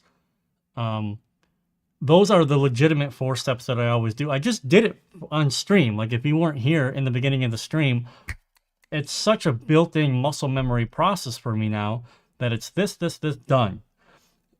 Practicing that workflow over and over and over, if you guys watch that video and then adopt that workflow and then practice it, you will be surprised at just how much faster you get at identifying problems and how much faster you can get at creating a guitar tone with EQ that you like. Obviously, you need to have a good guitar tone and the right IR and all these other things. But the point of that video today was trying to explain, like, it's only 4 steps. It's literally just 4 steps. Filtering, upper mids, low mids, resonances. And I try to break it down to a degree like that, because if you try to look at the whole thing, it's like, oh my God, where do I even fucking start? Like, how do I do this? How do I do that? And you have to look at this in pieces. And that's why my drums are always green. My bass is always blue. My guitars are always orange. I just made that decision and I haven't changed. That's just the way it is. I don't have to think about that. You guys will notice, like, I hear something and it's just muscle memory because my synths are always purple. Bam, which one is it? Bam, bam, bam, solo, got it. Put it down. You know, and instead of like, oh, let's make synths green today. You never build like a muscle memory in your work session, and it just takes you longer to do stuff. Like everything is the same. You can watch every single stream I've done so far. It's all the fucking same. Like the workflow is the same. The material changes and the things that I need to do change, but fundamentally it's literally the same. That's my workflow, of course. And, you know, it's important to build your own workflow, however, is more comfortable for you. Like, you know, a really good question about, you know, I don't use the mix window very often. I do sometimes, but I don't all the time. I prefer to, and Cubase, I have it when I click in an empty spot in the session here, as you can see. That's where my playhead goes. So if I'm down here, I can click, click, click. I can instantly navigate wherever I want to navigate. And if I want to do something, you know, I just go click, click, you know, and I'm on it. I'm there. I'm done. I have it. Oh, it needs to be louder. Here's my fader or something, something, something. It's all in one window like this. For some people, it's different. So you have to decide what your workflow is going to be. And you really just have to decide and be like, fuck it. This is what I'm doing. I don't care what Scott says anymore. I'm going to do it this way. And that's actually a really good part of the journey that you have to get on. And you just have to decide how you want to do shit. Or you have to decide, like, you know what? I don't like the way that snare sounds, and I don't like that technique. And you have to believe in yourself enough to be like, I'm not doing that. You know, and working in extreme genres that I do, I understand that I'm not going to work on pop music. I'm not going to work on rap. First of all, I'm not interested in those genres, and I'm not interested in learning how to mix those genres. I do what I want to do. I'm very niche. I'm very pigeonholed, you know, and I get that, but that's the workflow I've decided to do. That is the way that I have decided to work. And I would rather be an expert and really fucking good at this, making this music come alive, than trying to be like a generalizer. Like, oh yeah, I'll mix anything, bring it on over. I guess there are some people that can do that and they're really good, but I would argue that maybe they're mostly producing or maybe they're mostly engineering. It always works better. It always works better when you have a team of people who are like experts in their one little thing and then they come together as a whole. That's like a really good producer. Maybe he's not a musician, but maybe he just has a really good knack for understanding, like, this part is dragging. Something needs to happen here. And then he's got a good musician friend that he can go, dude, this part is dragging. What like, there needs to be like a dun dun dun dun dun here. And the musician guy can go, okay, I hear what you're saying. What about this? And the producer can go, yeah, that's exactly what I meant. And then you're all working together. That's also part of like when I want to work with people. One of the questions earlier in the stream was, why do you programming the drums? You know, that should be done by the band. Completely agree. However, I want to make the best product I can for the band. So I know that, oh, I could improve this. This could be better. I'm going to do it because my name is on the mix. You know, it's going to say mixed by Scott Elliott at Chernobyl Audio. You know, we all have to be proud of what the final result is, you know, and, you know, like this is a song that this is a type of song that I don't mix very often. There's a shitload of synths. There's like 25 tracks of synths here. I don't generally work with that kind of stuff, so it's an interesting challenge within the sphere that I work in anyway. You know what I mean? So sorry for that little bit of a rant, but, you know, it is it is what it is. I guess you can hear, because shit like that I just can't turn into a YouTube video. No one cares. Nobody cares. I mean, let's be honest. No one gives a shit about hearing that kind of information. A lot of people want a lot of people need and want helpful content. And if I can help someone EQ the guitars better, I'm happy to do that. I'm not pretending that I invented anything. I got books from the 80s of mixing right there on my fucking bookshelf. Books from the 80s. Reading, like, goddamn, what did they do in the 80s? You know, like, and all that information is so applicable even today, you know, and just go find those old books and just read them. You'll be mind blown at the shit that they would do back then, and then how easy it would be to recreate what they would have to do in a live room and miking it and all these fucking things you would have to do back then. Well, now you can just open up a convolution reverb and do the same fucking thing. It's a great result, right? So all that knowledge is there already. It's just being willing to practice it, give it a try, and if you like it, do it, regardless of what, you know, the other guy says, who's super successful in the business or whatever. You know, it just, you have to do what you want to do. And at the end of the day, this is what I like to do. You know, like my YouTube channel is never going to have 1 million subscribers. I'm fine with that. I just prefer working on this style of music, and I'm very passionate about it, and I'm very passionate about mixing. This is all I do. This is it. I have no other fucking hobbies. I swear to God, I will spend all day mixing for a client. I'll take a fucking break, and what am I doing later? I'm still in Cubase, fucking around with mixing tricks, trying this out, trying that out, trying different IRs, building guitar tones. It's all I do. You know what I mean? And not everyone is like that. So if I can make a useful YouTube video like, hey, try these EQ moves, do this, and it's helpful and it helps you get where you want to go, then that's fucking great. I don't expect anyone to be as crazy as I am about doing this stuff. Yeah, listen, I mean, I was born in 1985, so I'm actually turning 40 this year. And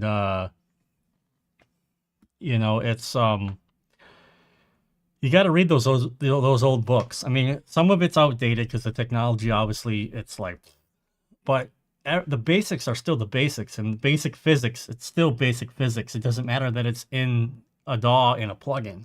It's all the same, you know. Well, yeah, Rick Rubin, I think they call him the ghost producer, right? Because he just sits on the couch. You know what I mean? But for some people, maybe they need that guy just sitting back there. I don't know. Everyone's different. You know what I mean? I've worked with a lot of different people before. I've worked with a lot of people who are like, don't fucking touch it. It's exactly how I fucking want it. Don't touch it. And I've worked with other people who are like, dude, do whatever. If it sounds good, great. Make it the best possible result. I've worked from both ends, right? And so it's almost funny because helping other people bring their visions to life, you have to be really good at communicating, really good at writing emails, really good at asking the right questions. And that's a whole different aspect of working in this industry that, you know, doesn't get any YouTube clicks.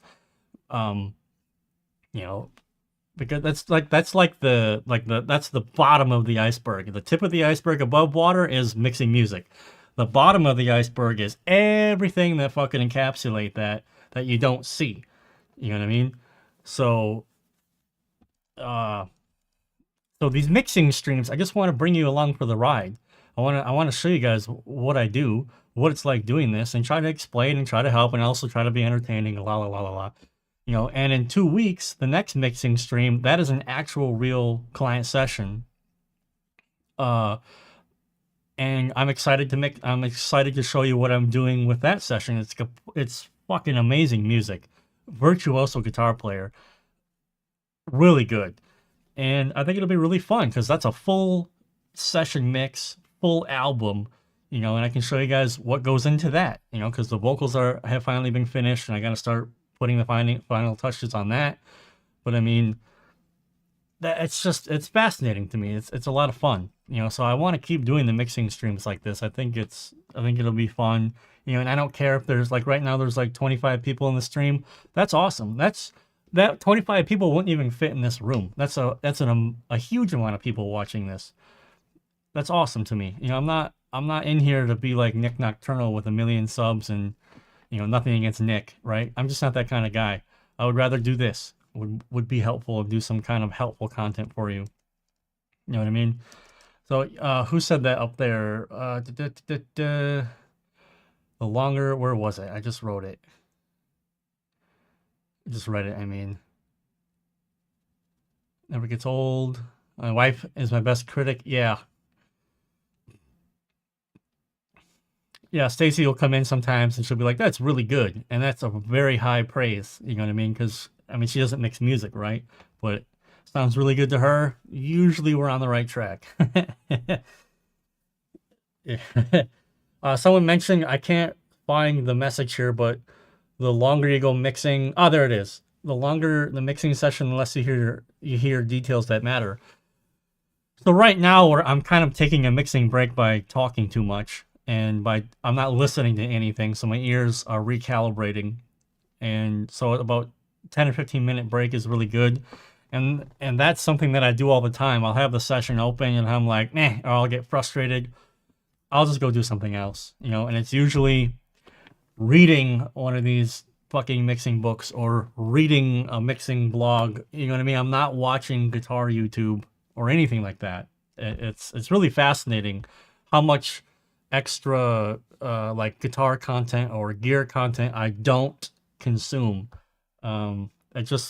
Everything is about mixing. Everything is about this. It's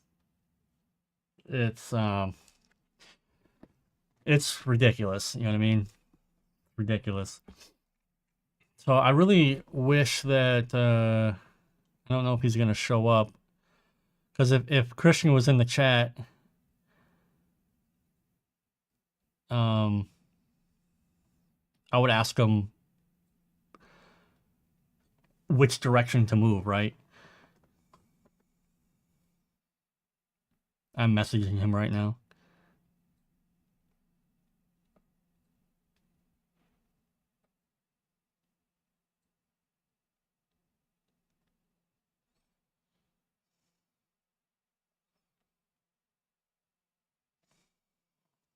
So, like I said, so I just asked him right now, like it'd be cool if he could show up because I'd like him to have a listen to the mix, where he could direct me now. Because now, like I wouldn't say I'm in the driver's seat. I'm like in the driver's seat, shared with the guy who wrote the music.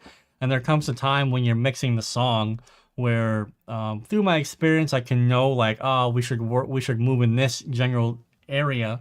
But when it comes to finalizing automation moves and finalizing like, no, Scott, this synth really needs to pop here. That's direction from him that I can make happen by going, oh, okay, cool, got it. Let me just go boop boop, or nailed it.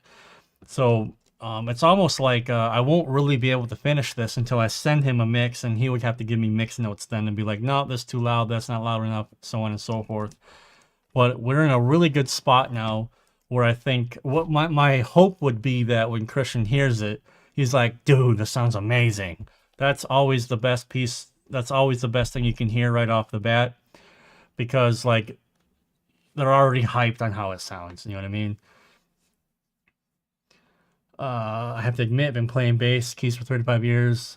Started mixing. I prefer mixing now to playing.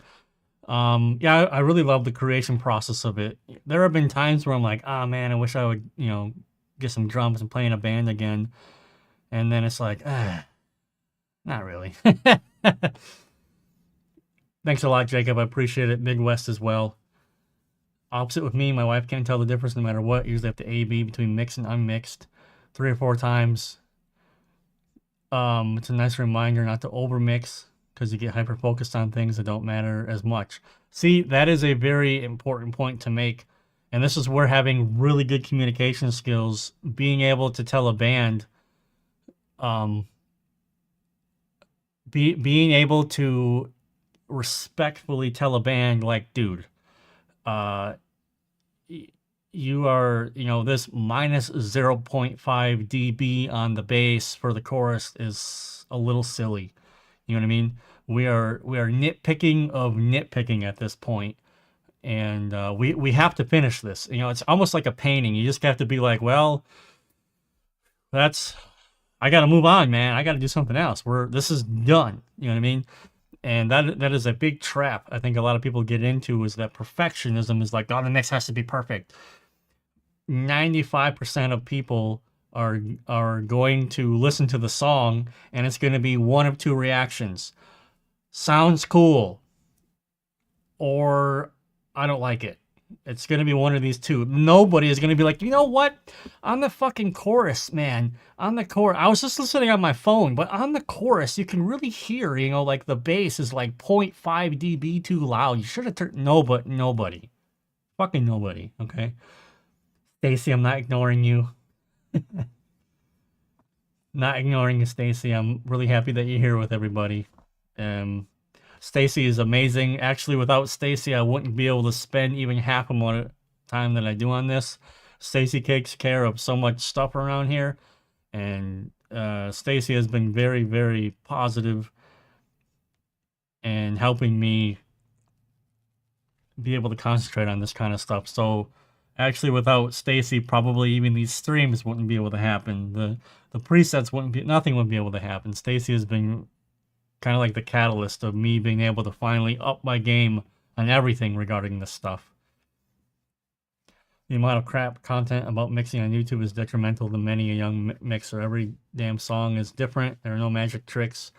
So, like when Nail the Mix first came out in 2015, 10 years ago, which is ridiculous, I signed up to it in December 2015. It was the 2nd month ever in its existence. And I remember being so pumped about it because it was like, fuck, finally, you're going to be able to learn how to mix. And it was very frustrating, actually, because after I'd been, for like a year, it was really cool to watch people's workflow and to and to see how they work, but it's exactly what you just said. This guy would say, never do this, and he got a great result. You're like, okay, cool. The very next fucking month, the next fucking mixer would come and do exactly what this mixer said not to do and get just as an amazing of a result. It was so confusing, and after a while, I just left. I left, and I realized that I have to just sit down and I have to fucking practice. With Nail the Mix, I got a much better idea of how my tools worked, possible workflows that I could experiment with, and I will always say that Nail the Mix was a definite net positive. I actually got called on Nail the Mix. I lobbied heavily to get called on Nail the Mix, messaging AL, always, we need to get called out, blah, blah, blah. And then Cold as Nail the Mix was basically like the light bulb for me. And pretty much after that, I really didn't subscribe, or I didn't pay for the membership from Nail the Mix. I join every once in a while, like Flesh God Apocalypse, I'll join. Amon Amarth, I'll join, and I'll check it out. But now I decide to make my own style, right? Because it can get very confusing and it can get very frustrating when Mixer A says don't do this, Mixer B does exactly what Mixer A said don't to do, and it both fucking works. It's frustrating. You know what I mean? So that's why, with my YouTube content, like it's a bit clickbaity. Guitar EQ in 4 steps. Like, it's 4 steps, but I'm not telling you what to EQ. I'm just giving you a workflow of how you can work through the process of EQing. And that process is going to work in every mix that you do. In my opinion, that's much better content. Much better. These stickers are terrible. I need to get Christian to make some YouTube member stickers for me.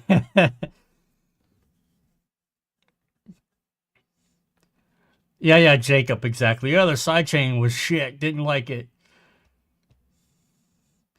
Mixing is exactly reps. You just got to do it over and over and over and over again. Mixing with your eyes. So, yeah.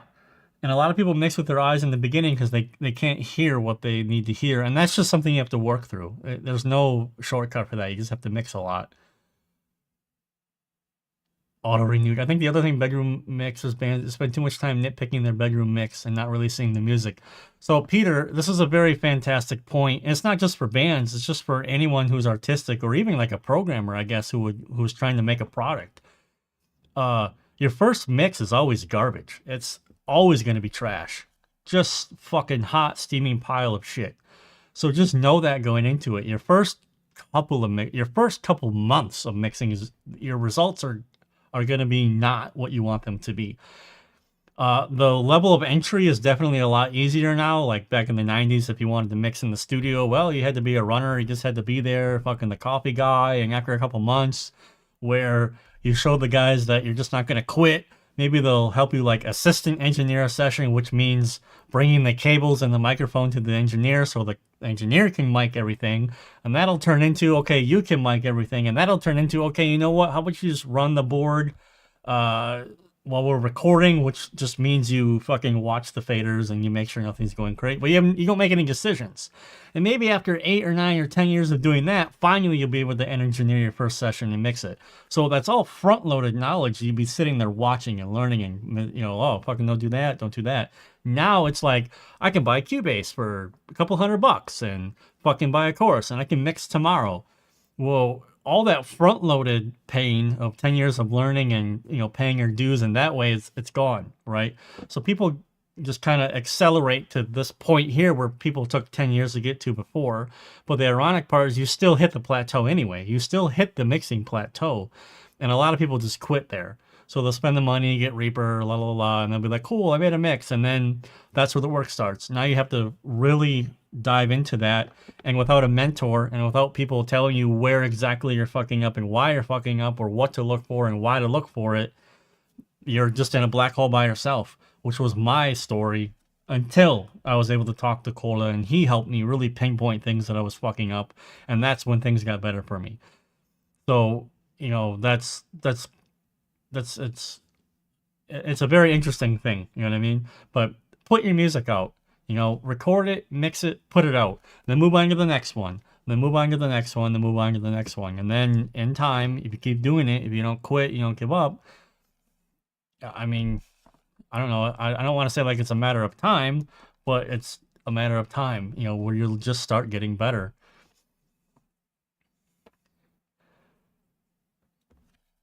You got your internship in 92. Ace Man, I would be very curious to know your experience in 92. Like, you just got to sit down on the board and start recording right away, right? Or were you, hey, go get another reel of tape. Hey, go get some coffee. Hey, the toilets are dirty. Hey, go do this, right? You can sit in the room, but don't talk, you know, the old school style stuff.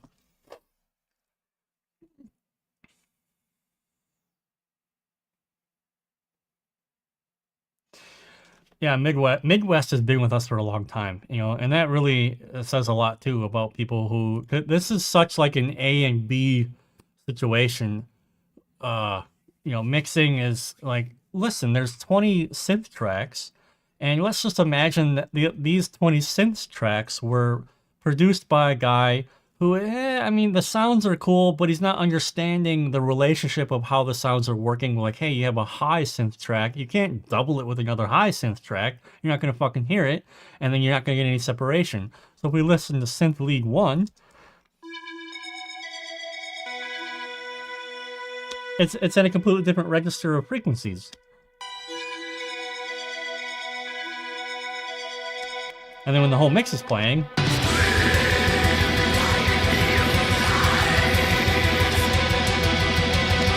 so that's also to Christian's credit of just being a good producer in his own right and how to design synths. All right, so enough talking, let's continue here.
There's something happening here with the lead.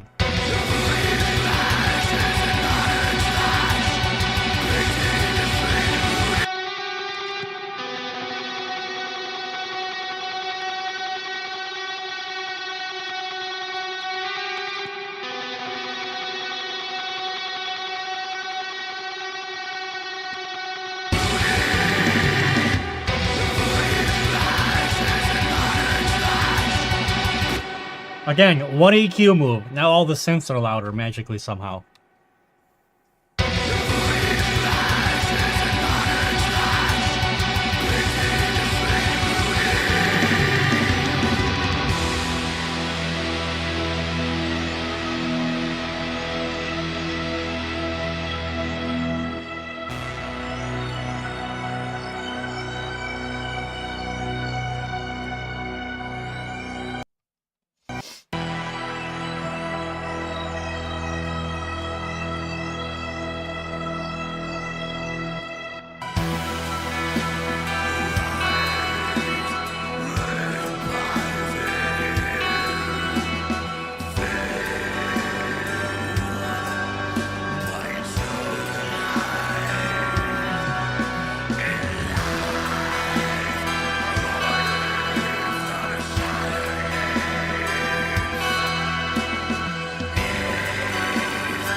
great example of a technique here. So the cleans were poking out way too fucking much. Tried with EQ, wasn't working. Multi-band compression, which is essentially dynamic EQ, but now it's more even, so the higher notes are not super loud, and that imbalance is not there. We just need to check it in the mix.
So we have a little bit of a problem here with the kick drum.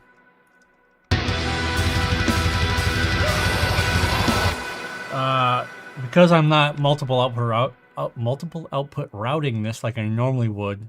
Normally I would just automate the kick drum volume down by a dB here, but I'm gonna kind of do the same thing that I just did with the clean guitars, and I'm gonna try to like push it down with some multi-band.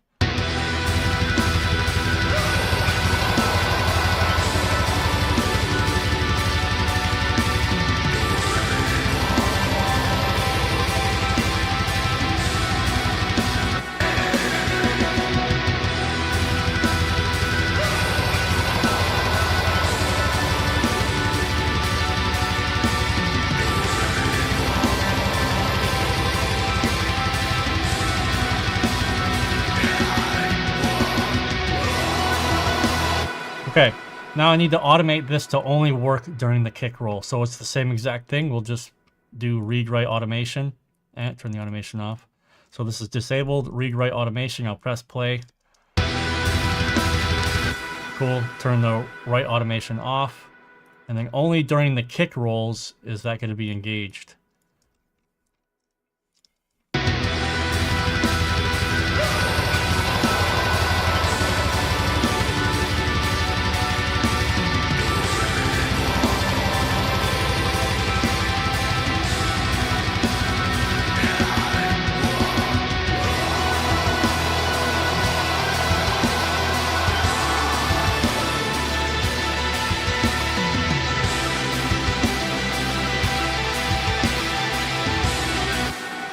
Now, the nitpicky side of me is getting a little annoyed with these hi-hats because they really fucking poke.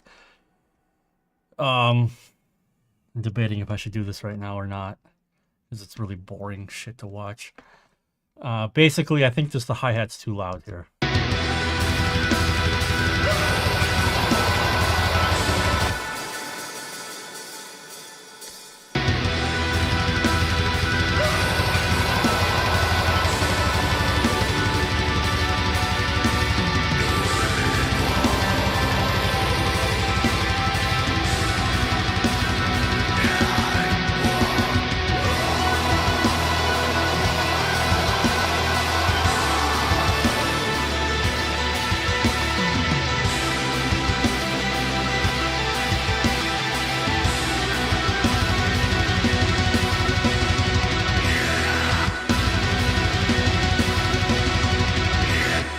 So this ending fill doesn't make a whole lot of sense to me.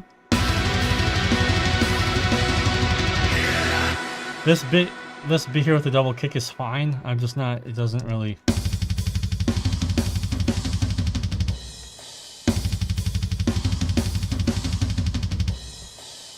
Okay, I guess I get it now.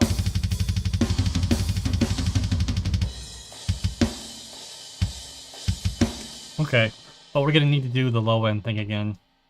And the cool thing is, because we already have it right here, all we gotta do is automate this bit, and it's taken care of for us. We just do this.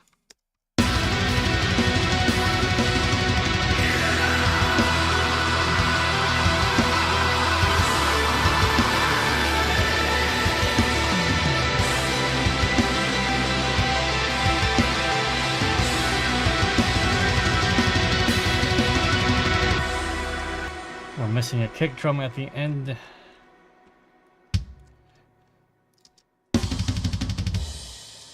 These should be louder.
All right.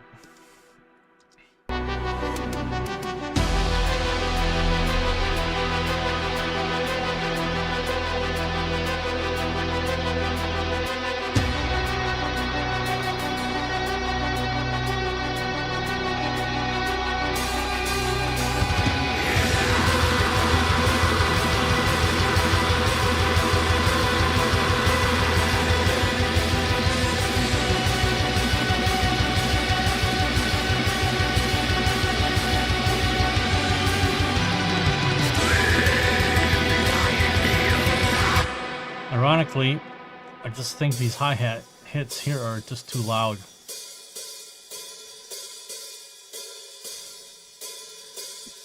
Let's test it. Let's bring it down by 10.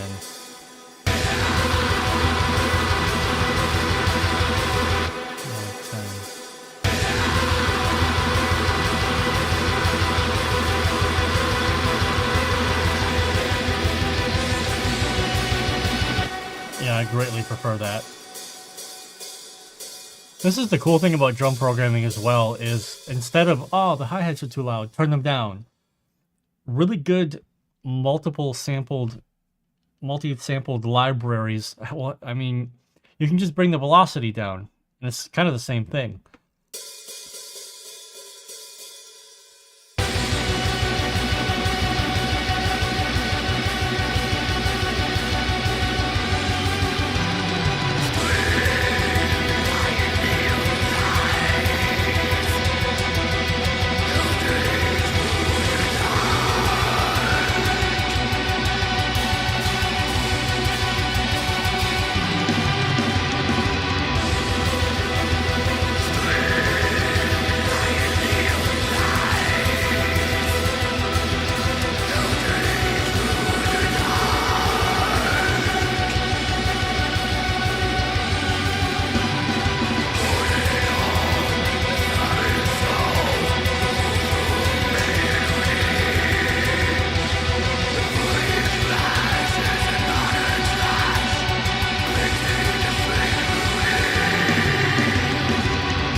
gonna teach you guys another cool thing that you can do.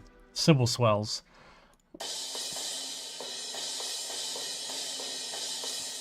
Same deal here. We can compress it down with Cubase like this.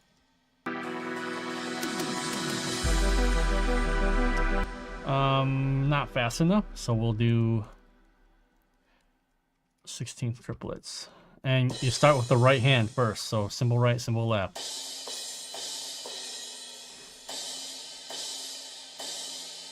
So it doesn't need to, and then it'll end like this. It doesn't need to end like full bore, but we can change it to our needs. So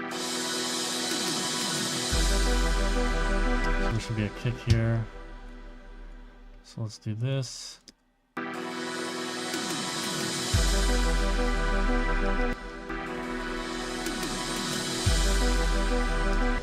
Alright, so it doesn't need to be that loud. Bring it down like this, perhaps. Maybe a bit more.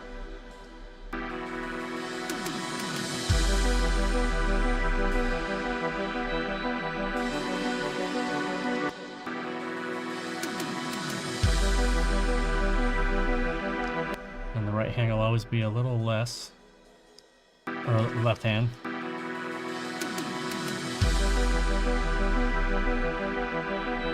Oh, I got a bunch of comments here.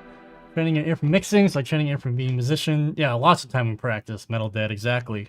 Which is funny now because I'll hear old recordings that I did even 5 years ago and my fucking guitars are out of tune. It's like, did I know how to use a tuner 5 years ago? But, you know. Let's see. Messing around with any Atmos stuff? No, I haven't. Need a cold beer? Yeah. Welcome back. There was one comment I saw here I wanted to... Yeah, Ace Man. Loading tapes, cleaning up sessions, getting sessions ready, labeling, and occasionally maybe run the board or tape machine in some situations. In other words, you weren't mixing, you had no decision control, and that was the way it is. You had to earn, you know, like... before, when you could do the technical tasks at a level, finally you were able to get some other responsibilities like running a session, deciding when the take was good or not, you know, all these things.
probably a good place to end it. But you can hear at the end the major climax of the song. All this shit is going on, and you can hear everything. This is another aspect of mixing music and creating interesting music with layers. A major mistake that a lot of people make is that they want everything heard up front, in your face, all loud, all the time. That is the antithesis of something interesting to listen to.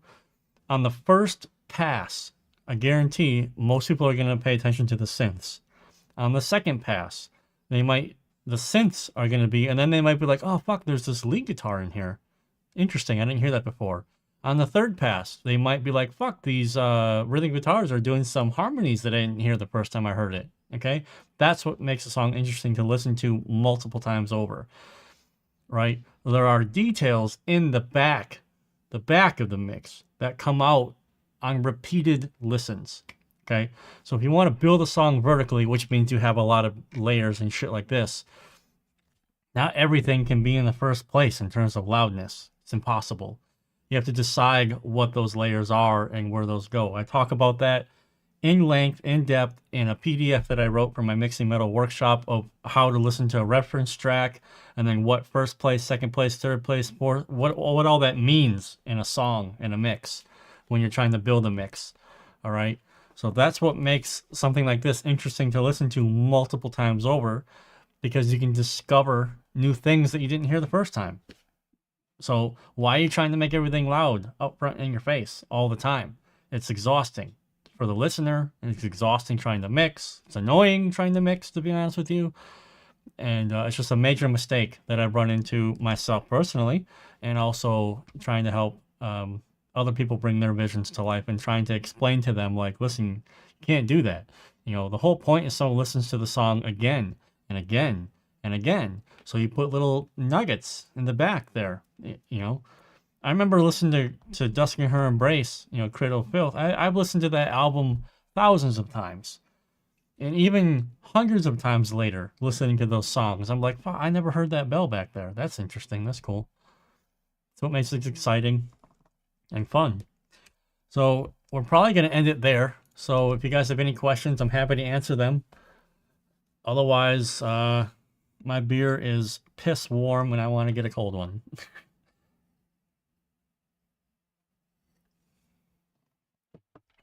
But in the meantime, thanks everyone for showing up. Please hit like, subscribe. Lots of stuff on my website, chernobylaudio.com, for presets like the ones I just used in here. Multi-track mixing practice, workshops to help you get better at mixing whenever you need.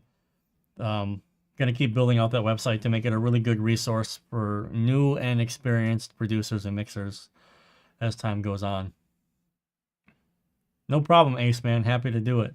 And I will be back in 2 weeks for the client session. That's a banger. You guys are gonna like that one. It is black metal as well, by the way.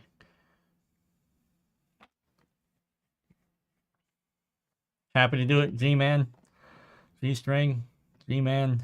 You gotta send me a message on Discord so you can tell me what all the different tips are gonna be called.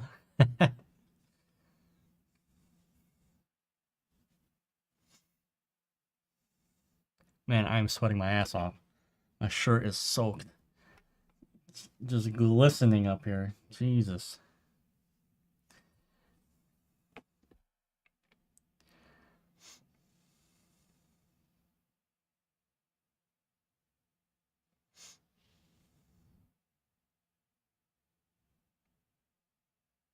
Appreciate it, Kyle. Very much so.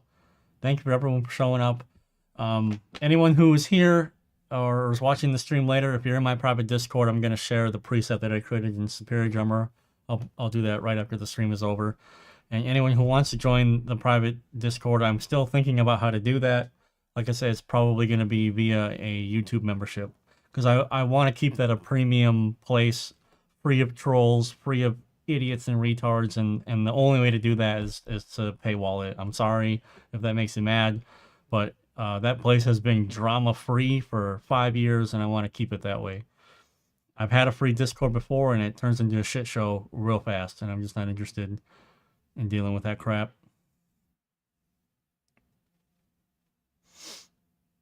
So, all Alrighty. I'm gonna jump off here, guys. Thanks so much for joining. I appreciate it. Thanks for spending your Saturday with me. It's amazing that you guys showed up, everyone. And I will keep you guys up to date about when the next stream is. It'll be in 2 weeks, like always. But we'll have a good time. We'll have a good time. It'll be good. So have a good one, guys. We will talk soon. And next week, I think I got more videos coming next week, but you'll see what they are.